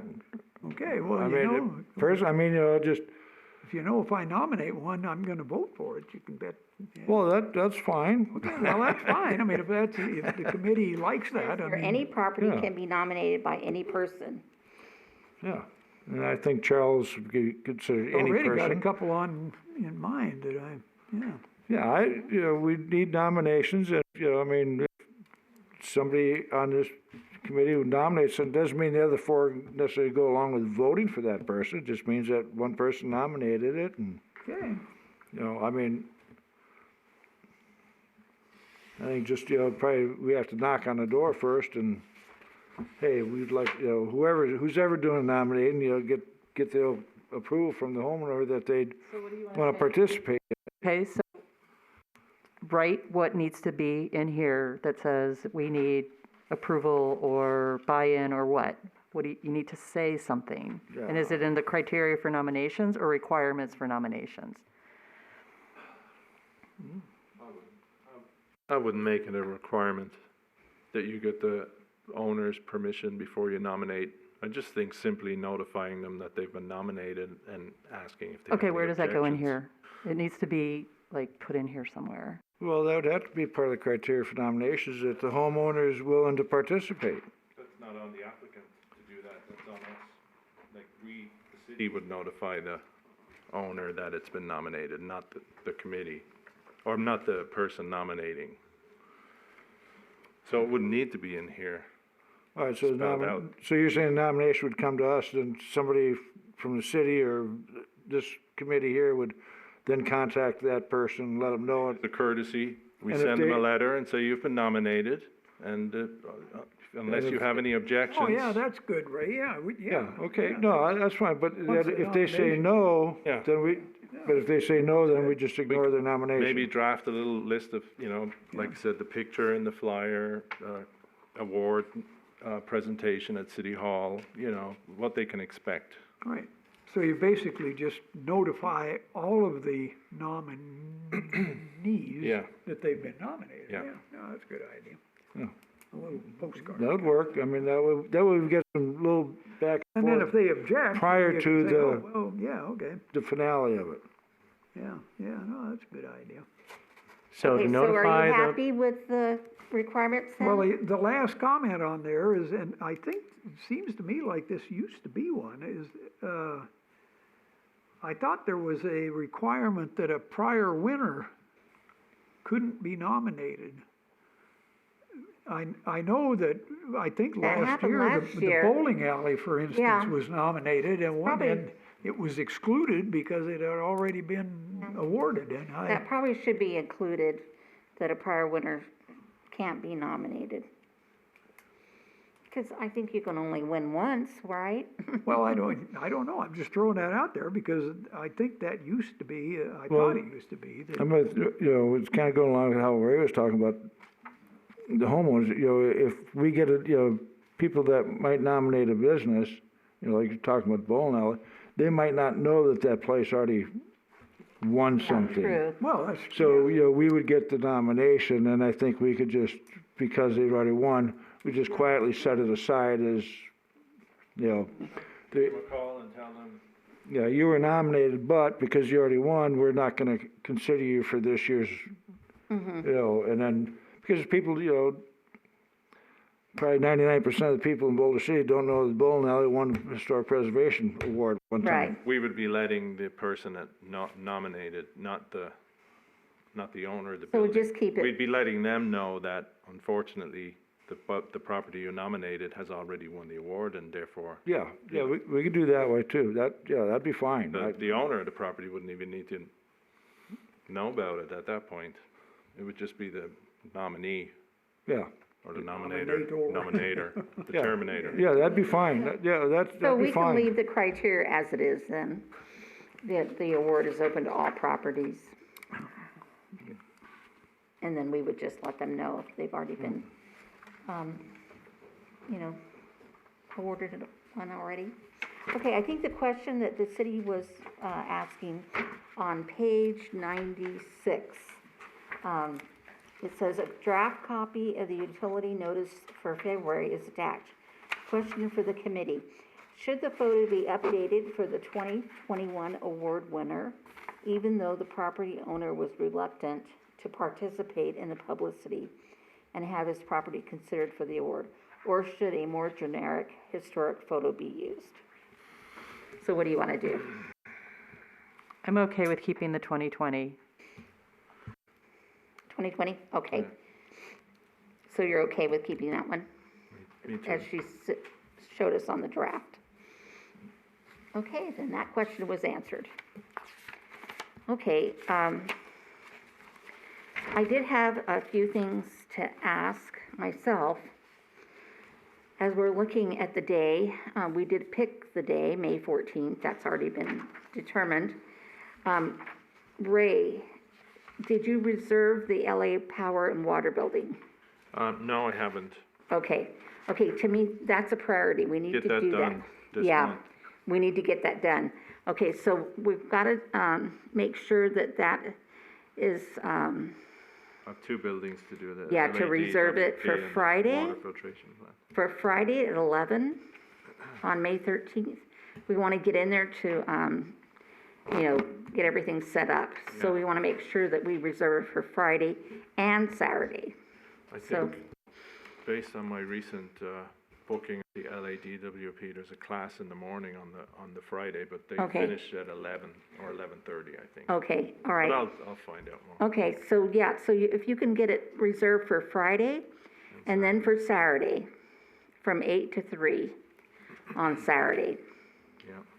Okay, that's really the main thing that we need to do right now. Did you want me to read this out? So, I think they pretty much covered it in the, I did make one change to what she had here. We want to open the building for the public at 8 o'clock. Instead of 9, because, if we're gonna give out maps and kind of welcome, people to come to our preservation day, we wanna start at 8. Sounds good. Okay, another thing I need to ask you, Ray, did you talk to Diana Meyer at the Boulder City Guild? Yes, I did. Okay, And so we've already that's all been begun said. talking about that with the guild, yes. Okay, so the plenary session, has been talked to by, They recommend having the actual painting day in January or February because of the weather. They say that's the calmer time of the year. If any later than that, then you're dealing with winds and stuff like Okay. that. So I'm thinking maybe early February, but I'm gonna be talking to the guild okay. about that, about Good. setting a date. Okay, so, so they're gonna do their plenary session early, in February, and you'll get that date to us, Yeah. when they schedule that. Okay, another thing that we need to work on is the, we talked about having things for sale. Like, your organization, the History and Arts, maybe having some things for sale that day. Oh, That's sure. gonna have to be approved also by the, city. Is there applications that have to be made for that? Is there an app? Michael? You have business licenses for Yeah. both nonprofits and profits for the sale of items. Okay, so we have to apply for a business license. So the business license have to be applied by those organizations that are gonna sell? Yes. Okay. Yeah. So then your organization would have to apply. And I'll take care of that too. Okay, and so, are you gonna talk to the, guild too about that, or? If they would like to, certainly, Okay. if they're welcome to, yeah. Okay, so, and if they're gonna do that, they're gonna have to get a business license. So, that's another thing we need to talk to them about. Okay, so, could you work on that also? I've assigned you to that as well. Is the guilds, where's the guild selling their material, their items? Whereas, Where's the Well, guilds? they would be selling it at the LA Water and Power Building the day of. Okay, So, what we have, I'll continue on with this. What we have planned are tables on display.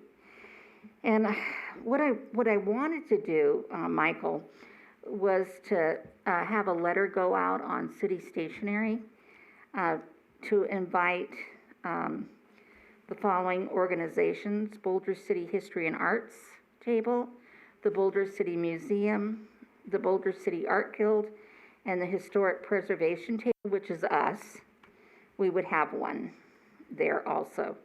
So I'm thinking too, the museum, yeah, I got that down. So we would have to have letters going out to the History and Arts, which is Ray's organization. What is the actual proper name of that? Boulder City History and Arts Foundation. Okay.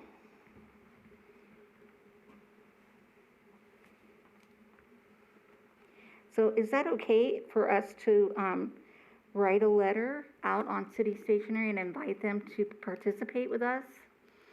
Yeah, The that could table? be a letter from you as the chair. Okay, all right, well, that's what I needed to know. And I plan to make an appointment with you, Michael, and we can talk about the budget. And at that time, then we can maybe talk about the letters also Okay. that would go on city stationery. Okay, so those tables then would be on display, and we would begin at 8 o'clock. And I'll provide first, second, and third ribbons for the competition of the plenary session. And what we chose was the Boulder Dam Hotel. And I think we talked to Diana Myers about that, right? Yeah. Okay. So the plenary session needs to be organized by the Boulder City Art Guild. And I don't know how they want to do that, but when you talk to Diana, they would just take care of all of that themselves. We'll provide the building, and the day of. Because the people will be coming in and out of that building. I plan to have it open from 8 to 3. And what I wanted to do, and I have this temporary set, so we can always change things. But I would like to have Blair there and Glenn. If you could be welcoming our guests for that day as officials from the Historic Committee. Welcome at the water. Yeah, at the water building. So anytime anybody comes in, you would be there to welcome. I don't know if we want to set up a table to welcome guests. I think that's probably what we're going to do. And we can do that, We got some flyers, pamphlets from pass out or something, we need to tape. Oh, okay. Yeah. So, what we want to do is to have some flyers and everything. I'm not sure if I wrote that out or not. I'll just read what I have in my notes here. So we want to get the letters out on city stationery. I'd like to have Glenn and Blair be our welcome people because Ray's going to be busy. He's going to be at the water treatment plant with a tour, so he won't be able to be there. And I'll probably be there too, but I want to make sure that Blair and Glenn are there. Okay. So right now, we have some guest lecturers. I've made contact with the Browder bookstore already a couple months ago, but I've got to reconnect with them. And I still haven't gotten a book review person there yet. But that will be open. The Browder bookstore will be open from 9 to 10 with a book review person, and I'm not sure who that is yet. I have a question mark here. I don't want to announce that person yet. Then we'll go on to the Boulder Dam Hotel with Tina Marie, who has written a new book on the city of Boulder City, and she's very excited about that. We've already talked to Tina Marie, and she agreed to be one of our presenters at the Boulder Dam Hotel, and we're still working out the specifics for getting that, reserved and so forth. But that would be from 10 to 11. And then from 11 to 12, has Dr. Michael Green given us any information yet? Yeah. Okay, good. He said that he would be happy to get involved. He can't say 100% sure right now that he would be there, but has he written anything? He probably has to as a... He was going to have a think about and discussion with students about putting something together for that day, Oh, good. whether he was there or not. Okay, but he will be our point I'm person. pretty sure he will be, yeah. Okay, good. So Dr. Michael Green from UNLV will be our guest lecturer from 11 to 12, and that's going to happen at the Boulder City Company store. We've already made contact with Tara Bertolini, the owner, and she showed us her lovely room back there, and so Dr. Michael Green will be presenting from 11 to 12 at the Boulder City Company store. Okay, now I did talk to Michael about a budget. So we're going to try to work on getting coffee donated at the LA Water and Power Building, but we're going to have to purchase donuts. Ray was going to work on Starbucks. Have you done that yet? Yeah, Okay, it's Starbucks, pretty much. they're going to provide coffee. Are they going to be our sponsor, or are they going to give us coffee, or we're going to have to Give us pay? free coffee. Okay, so that's been taken care of. Yeah. Okay, so the donuts will have to come out of our budget, and I'll work on that a little bit more and get how many dozen and so forth. I'm thinking, just on the top of my head, we've discussed the program at lunch, but I'm thinking that we might probably have about 50 guests. That particular room at the LA Water and Power Building, I think it accommodates 80, 70, 70, 72 max. 72? Michael, or Sounds about right. 72 or 70. Yeah, But really, from putting on events in there, yeah. 50 to 60. Any Yeah, I more was than that is thinking too many 50. people. Plus, you're going to have people with tables and stuff set up. And the social distancing and so but forth. I'd say 50 is a good number. That's what I was Be thinking prepared too. for a few more than that Yeah. Well, what I have in mind is... at one time. Yeah. What I have in mind is providing lunch boxes. We did that a couple of years ago, and let's see, the Dillinger, owned by Grant Turner, he made the box lunches, but I believe they were paid for by the museum. So that's something I'm still negotiating. I don't know if those box lunches will be actually paid for by the Dillinger, or if we're gonna have to buy. There's a possibility that we might be able to get those at cost. So we will have a budget probably, which I'm gonna be working with Michael on a budget for lunch. And that worked out quite well. What we did last time was it was just a simple box lunch, and we had water, just bottled water, and that was plenty. We don't really need more than that. So I think we can probably purchase the bottled water. Okay, as we talked about before, we're gonna have a panel discussion, and our panelists so far would be Ray Turner, who is the Historic Preservation Ad Hoc Committee member. We have Courtney Mooney, planned from Northwind, who is our consulting firm for the City of Boulder City Historic Preservation, and Mr. Michael Mays, who is our Community Development Director, and Blair Davenport, who will be the moderator. And this is an educational outreach on the proposed preservation code. And as you know, the ad hoc committee has been working very hard, and we've made tremendous progress. That has been sent up to the State Historic Preservation Office, and has that been, was that returned back to us, or? They hope to get it to us soon. Okay, good. All right, so that's all being done, and so, go ahead, yeah.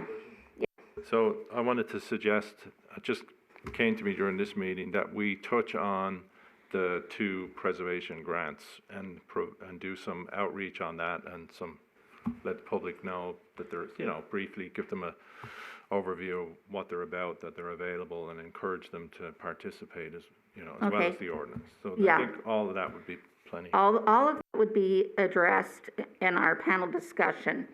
So, Blair, you will be the moderator. And as you know, the moderator has to remain, can't be involved. But what the art of being a moderator is preparing the questions.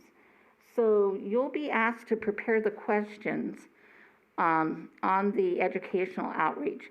And what we want this to do is to be a way in which the public can be educated on what we're actually doing to update this preservation code. And this has been a labor of love with the city officials. And when I say officials, some of these folks have not been actually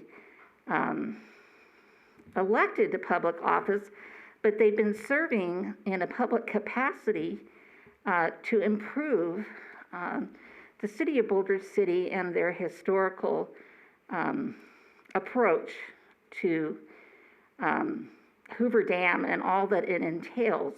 And as you know, Hoover Dam is the main interest of Boulder City and our tourist trade, and it's a very important part of America, and I think it's even considered maybe one of the 10 national sites. Wouldn't you say, Michael? When people come here to visit, they come from all over the world. Well, Lake Mead is the 6th most attended national park in the country. Right. And that's inclusive of Hoover Dam. Exactly. So this is a national site that will be here forever, and so we want to enhance that as much as we can, and make Boulder City the centerpiece for these visitors when they come to visit. So this is part of the overall plan to keep our city of Boulder City historic, and this is a very important committee, this ad hoc committee that's been working so hard. And so we're going to give you an educational time, a couple of hours, where you can come and have lunch with us and have a box lunch and hear our program, which will be a panel discussion. And what this panel discussion will do will be able to help you understand what's going on. So, okay, let's see. So I'm still working to contact Grant Turner, and I have made one effort, but I need to do some more work to get these box lunches put together. And then we're creating a letter to Jill Lagan. And Ray, have you done any more work on that? Okay.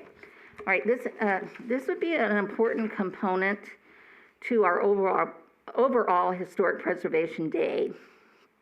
And what we want to do is create a letter to Jill Lagan, at the head of the chamber, to invite business owners to have a lunch special on Historic Preservation Day, and maybe dress up in period costume if they would like to. So we're going to work with the chamber on this project, and that the business owners that participate in the lunch special then can just have a lot of fun with that, and people from the area can come and have lunch in Boulder City that day. Right now we have scheduled Ray to do the tour of the water treatment plant, and this is another area that we have been working so hard, and I want to commend Ray Turner for his work, and the mayor, and Blair, I think, has had quite a bit to do with this also. But the water treatment plant is a centerpiece for Boulder City. We've been delighted to see the improvements that have come to the water treatment plant, and there's also been quite a bit of work to create that area. It's been changed to, the property's been changed. Can you tell me about that, Ray? How it's been rezoned or something?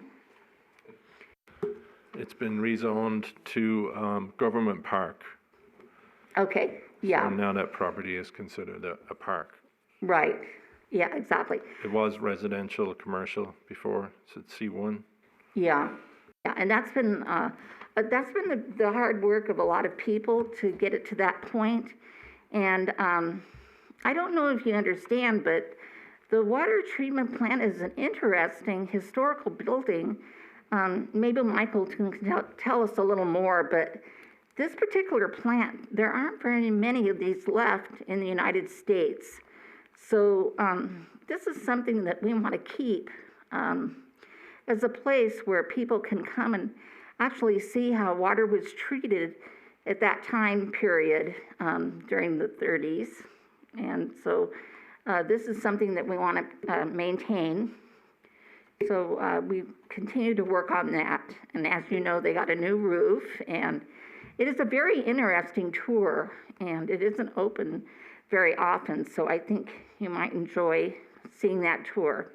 And I think Ray is going to invite Ray White. Did Ray come? Is Ray coming? I Okay. haven't reached out to Ray yet, but I will. Thanks for reminding me. Okay, good. Yeah, I have that down for you to do. So, yeah, you want to make sure you invite Ray White. That is an interesting program in itself. He dresses up as a water person at that time period, and I think you would find it rather interesting. Okay, so then after lunch and our panel discussion, then we will have Charlie Hans, who's a member of our committee, and he has worked very hard. Before you go on, go ahead, Charlie. Before you go on, Charlie Hans is not going to do a walking tour. Oh, no. What happened? Oh. Decided not to do a walking tour. Okay. All right, so we're not going to have a walking tour. All right, so that's out. All right, so now there is a possibility then that instead of the walking tour, then we would have a tour of a railroad car up at the Railroad Museum. And from that time period, from 1:30 to 3, we could have, I'm working on a tour of the railroad car that's been owned by the Vanderbilts. There was one of the Vanderbilt family members that owned this car, and the city of Boulder City owns it. And my contact there said there's a possibility that we could have it open for the public to see. So we're working on that. So that's a possibility, and that would go from 1:30 to 3. Okay, so any other comments about what we need to be doing? So what I'm gonna do. Okay, I'm gonna take this task list and I will revise it to what is Okay. here. All right. And I will, I guess, send it to you to see if I'm on track. And then Okay. I think maybe I'll start drafting an event flyer. okay, And it'll change, of course, depending on who you get and Right. all that. So right, that'll help us keep moving along yeah. as far okay. as tasks of who's doing what. Right, And, okay. Well, why don't you go ahead and send it to me, and then we can, Madam Chair, Yes. just one point of clarification. I think the question has come up about how to organize this event. right, If you could funnel everything through city staff, and city staff can blind copy that out to the committee, okay, so that we don't have committee members working together on items. That has to be accomplished through this. in a group setting? Yes. Yeah, okay, okay, good. So this event flyer doesn't, I mean, does it really have to go to everybody when she's the one that's working on the schedule or finalizing the schedule? If you could just send that to us, that would Okay, be better. I just Yeah. didn't want to unnecessarily bog it down, so. Right. Okay, all right. Okay, then, so Blair's gonna create a task list then, which will be good. Susan included in our packet, the year before last, the task list, which was quite involved. So, we'll work together and get that done. Okay, so I think we're moving quite along on this. And so I think we probably need to work on some kind of brochures and that type of thing for the table that the museum is going to do. I mean, not the museum, but the Historic Preservation Committee. You know, I have no idea what you're talking about. okay, all A right. brochure about what? Well, anything that we have, any kind of materials. Normally Susan puts that together for our table. You mean like the references of our guidelines and that kind of Maps and- thing? Yeah. Maps of our event or, The historic area, okay, yeah, okay. like that. Any kind of brochures and that kind of thing that would go on a table. But did you want a event flyer? Yes, we do. Okay. Yeah, yeah. So you're gonna work on the event flyer then, for sure. It's a combination of a flyer for the event that's handed out to the public, but then there's like another version that's kind of announced for Historic Preservation Utility Day. flyer, I believe so. yeah, okay, so we're gonna have two, the utility flyer and the event flyer, which you'll work on. Okay, I'll work with you on the Yeah. times and that type of thing, but then I have to work with the city to get it posted and yeah, printed and all of right. that, so. Yeah, I know there's a lot involved with that. Okay, all right, very good. All right, I think we've got a overall, But Yeah. let me just say, though, that I don't think that those dates are here as far as when those flyers are to be created and printed and that kind of thing. yeah, I think we did decide on the February utility flyer. Is that for Historic Preservation Day or the award? Because it's No. under the award. Okay, I think that is the one that she's got the draft here on page 97. Yes, that's the award. That's the award. That's Yeah. why that need to be discussed here, because Okay, that's gonna need to go out, in December to, make it for the February utility mailer. okay, So, so we need to discuss that tonight then. well, you did. We just did. Yeah, Yeah. okay, so that's Yeah. done. Okay, good. All right, so the utility flyer's done, and then you'll work on the other flyer. But could you please ask Susan when I need to get information to her for the utility, if So we're it- putting it in a utility flyer? Presumably, you would want to put it in the April utility mailer before the May event. Okay. And so we would need to have that done no later than the last week of February, I believe. Okay, thank you. Okay. Okay, Thank you. all right, good. Well, I think we're well on our way, and, it's December, so, after the first of the year, we'll kind of have to start, doing some more work. But I'll come in and talk to Michael, and we'll work on those letters to go out on city stationery, and then also on the budget. Okay, and then Blair will work on the task list. Now, Blair, did you want me to send you something that's kind of like, just kind of, yeah, Bullets, Yeah. which I got from here, yeah, okay, so if okay. Well, there's, why don't you, I think I read the notes thoroughly, I think they pretty much covered it. So if you want to just take what they put in, our packet and start creating a task from that. Yep. And, I can, if you want, I've got names of like how it's breaking down. you mean who like on the committee, responsibilities, yeah. who on the committee is gonna do it? Yeah. Okay, What I'll do is I'll send you a bullet too of how I have that on the committee. And Charlie just told me he's not gonna do the tour, right? So, but we have other responsibilities for committee members. so I think what Michael wants you to do is make a copy and give it to him, and then he'll give it to me. Okay, Yeah, that we sounds don't good. want to have committee members talking to each other about Okay. the event, so it has to come through. Okay, so staff. anything I do, I send to Yes, you? yes. Okay, all right, very good.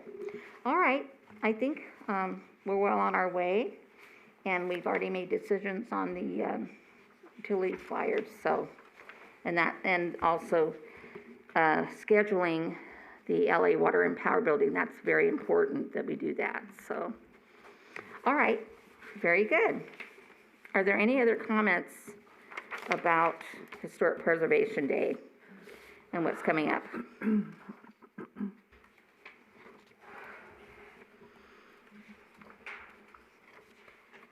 Okay, we're gonna move on then. For possible action, discussion on public outreach utilizing local publications, city website, and social media.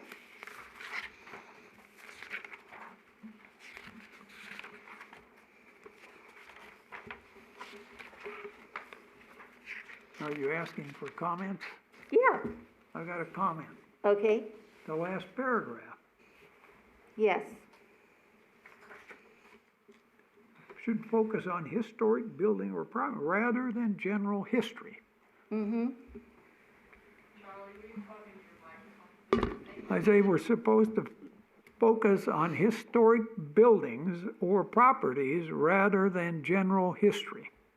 right, for any articles that we write, yeah. Right. Exactly, Okay, so we aren't talking about any history, we're just talking about buildings.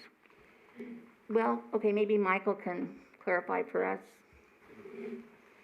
On page, 108, Yeah, I see what Susan put in the report, and I'm trying to recall the prior conversation of the committee. I think what was represented is an individual member not representing the committee can write articles on whatever they want. But with respect to the role and responsibility of the committee, is promoting the historical preservation of the community and highlighting the history of the community and the buildings within the community. I presume from this statement, it's just general history that doesn't have anything to do with Boulder City is not the focus of this committee. right, I think Susan kind of talked about that It's before. based on the history of the buildings, their Yeah, historical uses, and some interviews with people that would have went to school here, for example. right. Stuff like that. Yeah, I think she kind of made it clear when we do our articles, if it comes through the city and we work, and we sign our name as a committee member, then it has to be done about buildings in the city. If it comes just from any of us just being general people in the community, then it can be about history, anything that we want to talk about. So, Because you're speaking on behalf of the committee and the Right. purpose of the committee and promotion of Boulder City history. exactly. Yeah, so if it's gonna be on behalf of the committee, it has to be about buildings. Yeah, or properties.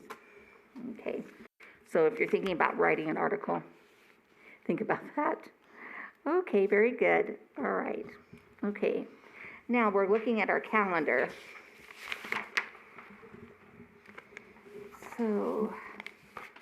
So at the end of each year, the committee approves the meeting calendar for the next. And you can see that Susan's kind of highlighted the one November conflict.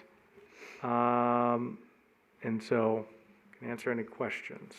Well, just one comment, there's a typo there, and I'm sure Susan didn't, in the highlighted yellow, or the last Wednesday in December, I'm sure she meant November, but in the verbiage. No, or the last Last Wednesday in Tues- December. Or the last Wednesday. She wants to know if we, see, normally, during the holidays, we, I'm just saying, it should read November, she's got the date, 11/30. oh, 11/30 is November, it isn't December. oh, I see what you mean. It's a typo. 12:30. Oh, okay. Yeah, that is a typo. You're right. Okay. 12:30. Okay, so it's 12:30.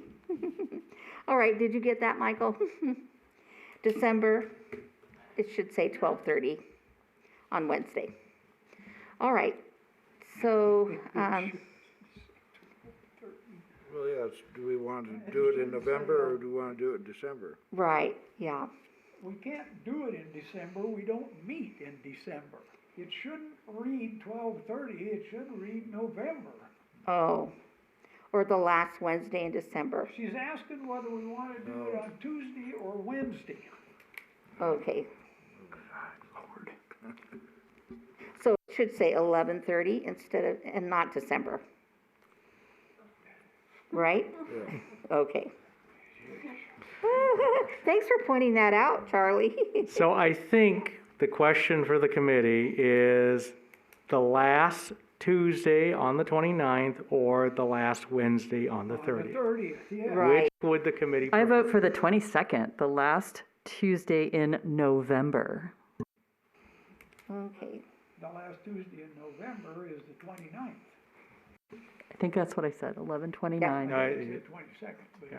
yeah. okay, so, Tuesday. Why not? either way, it doesn't matter. So you prefer Tuesday, 11:29? Is everybody okay with That's that? fine with me, yeah, I don't, Okay, all right, so what Susan wants to know is if we want to have it on Tuesday, 11:29, that's what we chose. Okay, Let's do a motion to approve with that, and then a second, and then a vote. okay, She's got, okay, we need a motion. I'll make a motion that we meet on November 29th at 5 PM. I Okay, second that. Well, I should say 2022, 2022, yeah. Yeah. all in favor, say aye. Aye. Motion carried. Okay, so then we'll meet on November 29th. Sorry, we've done that, but it was a motion to approve the calendar with Oh, that date. okay, Okay. all right. Because each we- year you're approving the meeting calendar for the next year. Oh, yeah, okay, Michael, yeah, You you need got to it, yes. restate the motion? Yes, restate the Okay. motion. Let me restate the motion. That Okay. I move that we approve the 2022 2022 calendar. meeting calendar with a meeting on November 22nd, 2022. 20. No, meant 29th. November 29th. Oh, I'm sorry, I'm reading the Okay. November 29th, I'm reading the agenda date, yeah, so, yeah, the meeting date would be the 29th, I'm sorry, yeah. That's Yeah, okay. Yep, Okay, okay. So we have a motion. Do we have a second? I second it. All in favor, okay. all in favor, say aye. Aye. Motion carried. Aye. Okay. All right, very good. All right. Moving on. Okay, agenda number 8. Okay. Discussion on the status of properties in the historic district or other potentially eligible properties. So this is the monthly update on activity within the district. The one thing that we wanted to highlight for the committee tonight, you'll see attached a report from Northwind regarding 524 Nevada Way. Mr. Turner approached the city and wanted to propose modifications to the building facade that would allow the building to still contribute to the historic district, to the significance of the historic district. Specifically, that the existing door would remain in place, that the proposed new access at the right-hand side would still be there because of ADA accessibility, but would now be covered by a secondary door that would look like the window that's there currently. And so it would close, and so as you can see in the material provided, the improvements would look like the existing configuration. The door in the middle would not be functioning. Obviously, the new ADA accessibility door behind the window door would be the point of access. Courtney Mooney with Northwind has reviewed that and has provided her comments on that in this report. And so we just wanted to update the committee on this. The grant's already been approved, but we wanted you to be aware of Mr. Turner's response in wanting to achieve or maintain the historical significance of the property. Okay. So if I can ask, all right, so that's not going to impact the status of 524 Nevada Way. So, I mean, currently it's contributing. So even after all this construction, it's still, with putting a swinging door, it still can be considered as contributing? Based on Courtney's review of this, yes. Okay, thank you. I think Grant Turner should be commended for changing that, because he has taken what was going to be a non-contributing building and left it, according to Mooney, contributing, and I think that's a great thing. So I personally commend him for doing that. I'm happy to see it, because I would have hated to have lost that building. There's just so few left, and so anyway, that's my opinion. Oh, okay. Will you be updating city council on that? Yes, because, you know, one of the conditions with the funding approval was that the new door look like the old door. Well, the new door would be a window, and so that's going to go back before the RDA to see if they're supportive of that change in the conditions.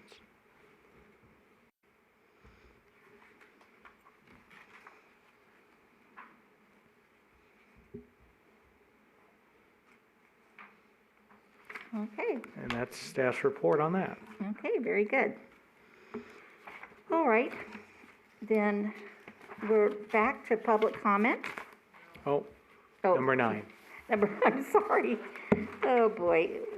Wait a minute. Number 9. Okay, yeah, you're right. Sorry about that. Okay. Committee discussion regarding potential agenda items for upcoming Historic Preservation Committee meetings.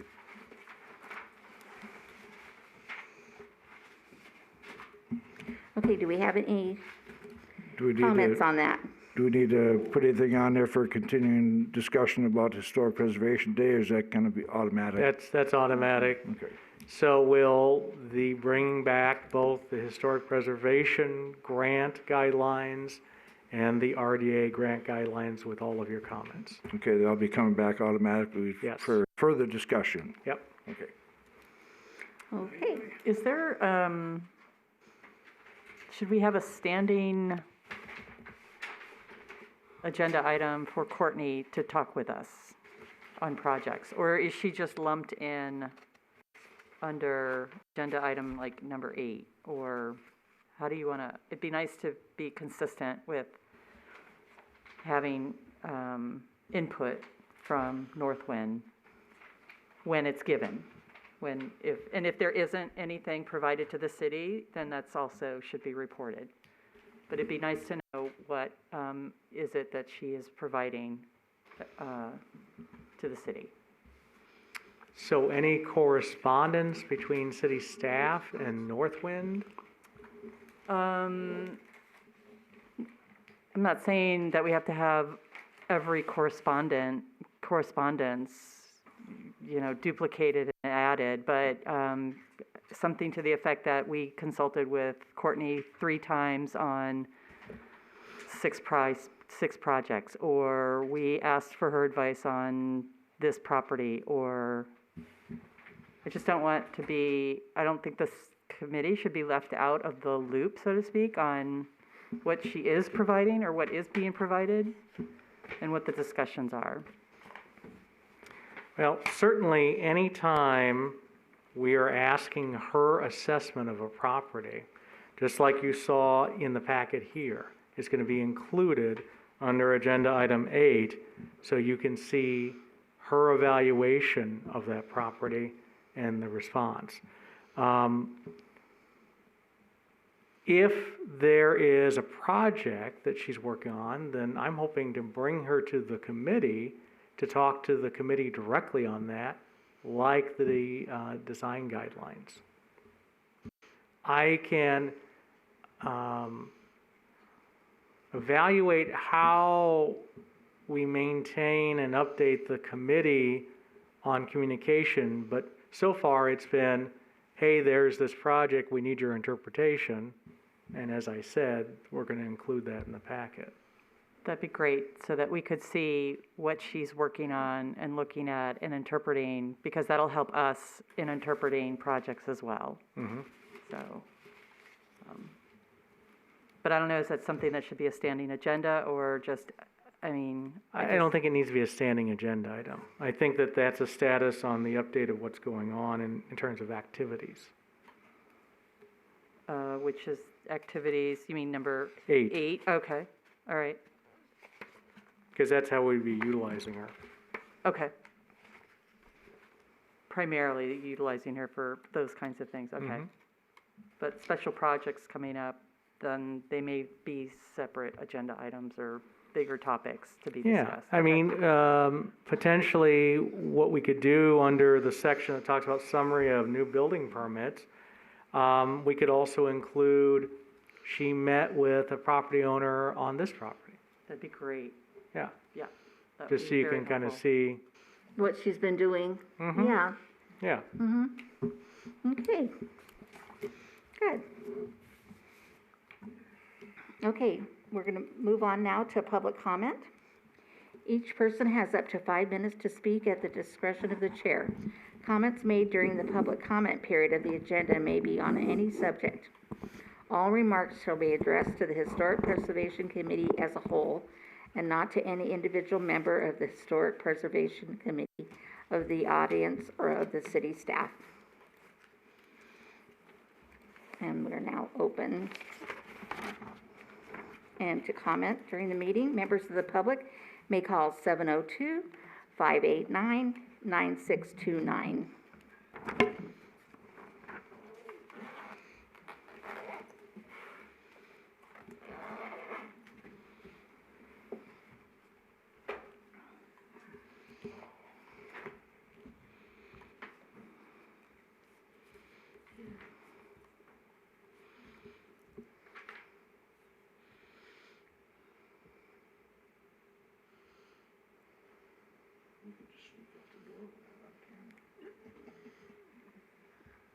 Okay, hearing no public comment, then for all practical purposes, we are adjourned.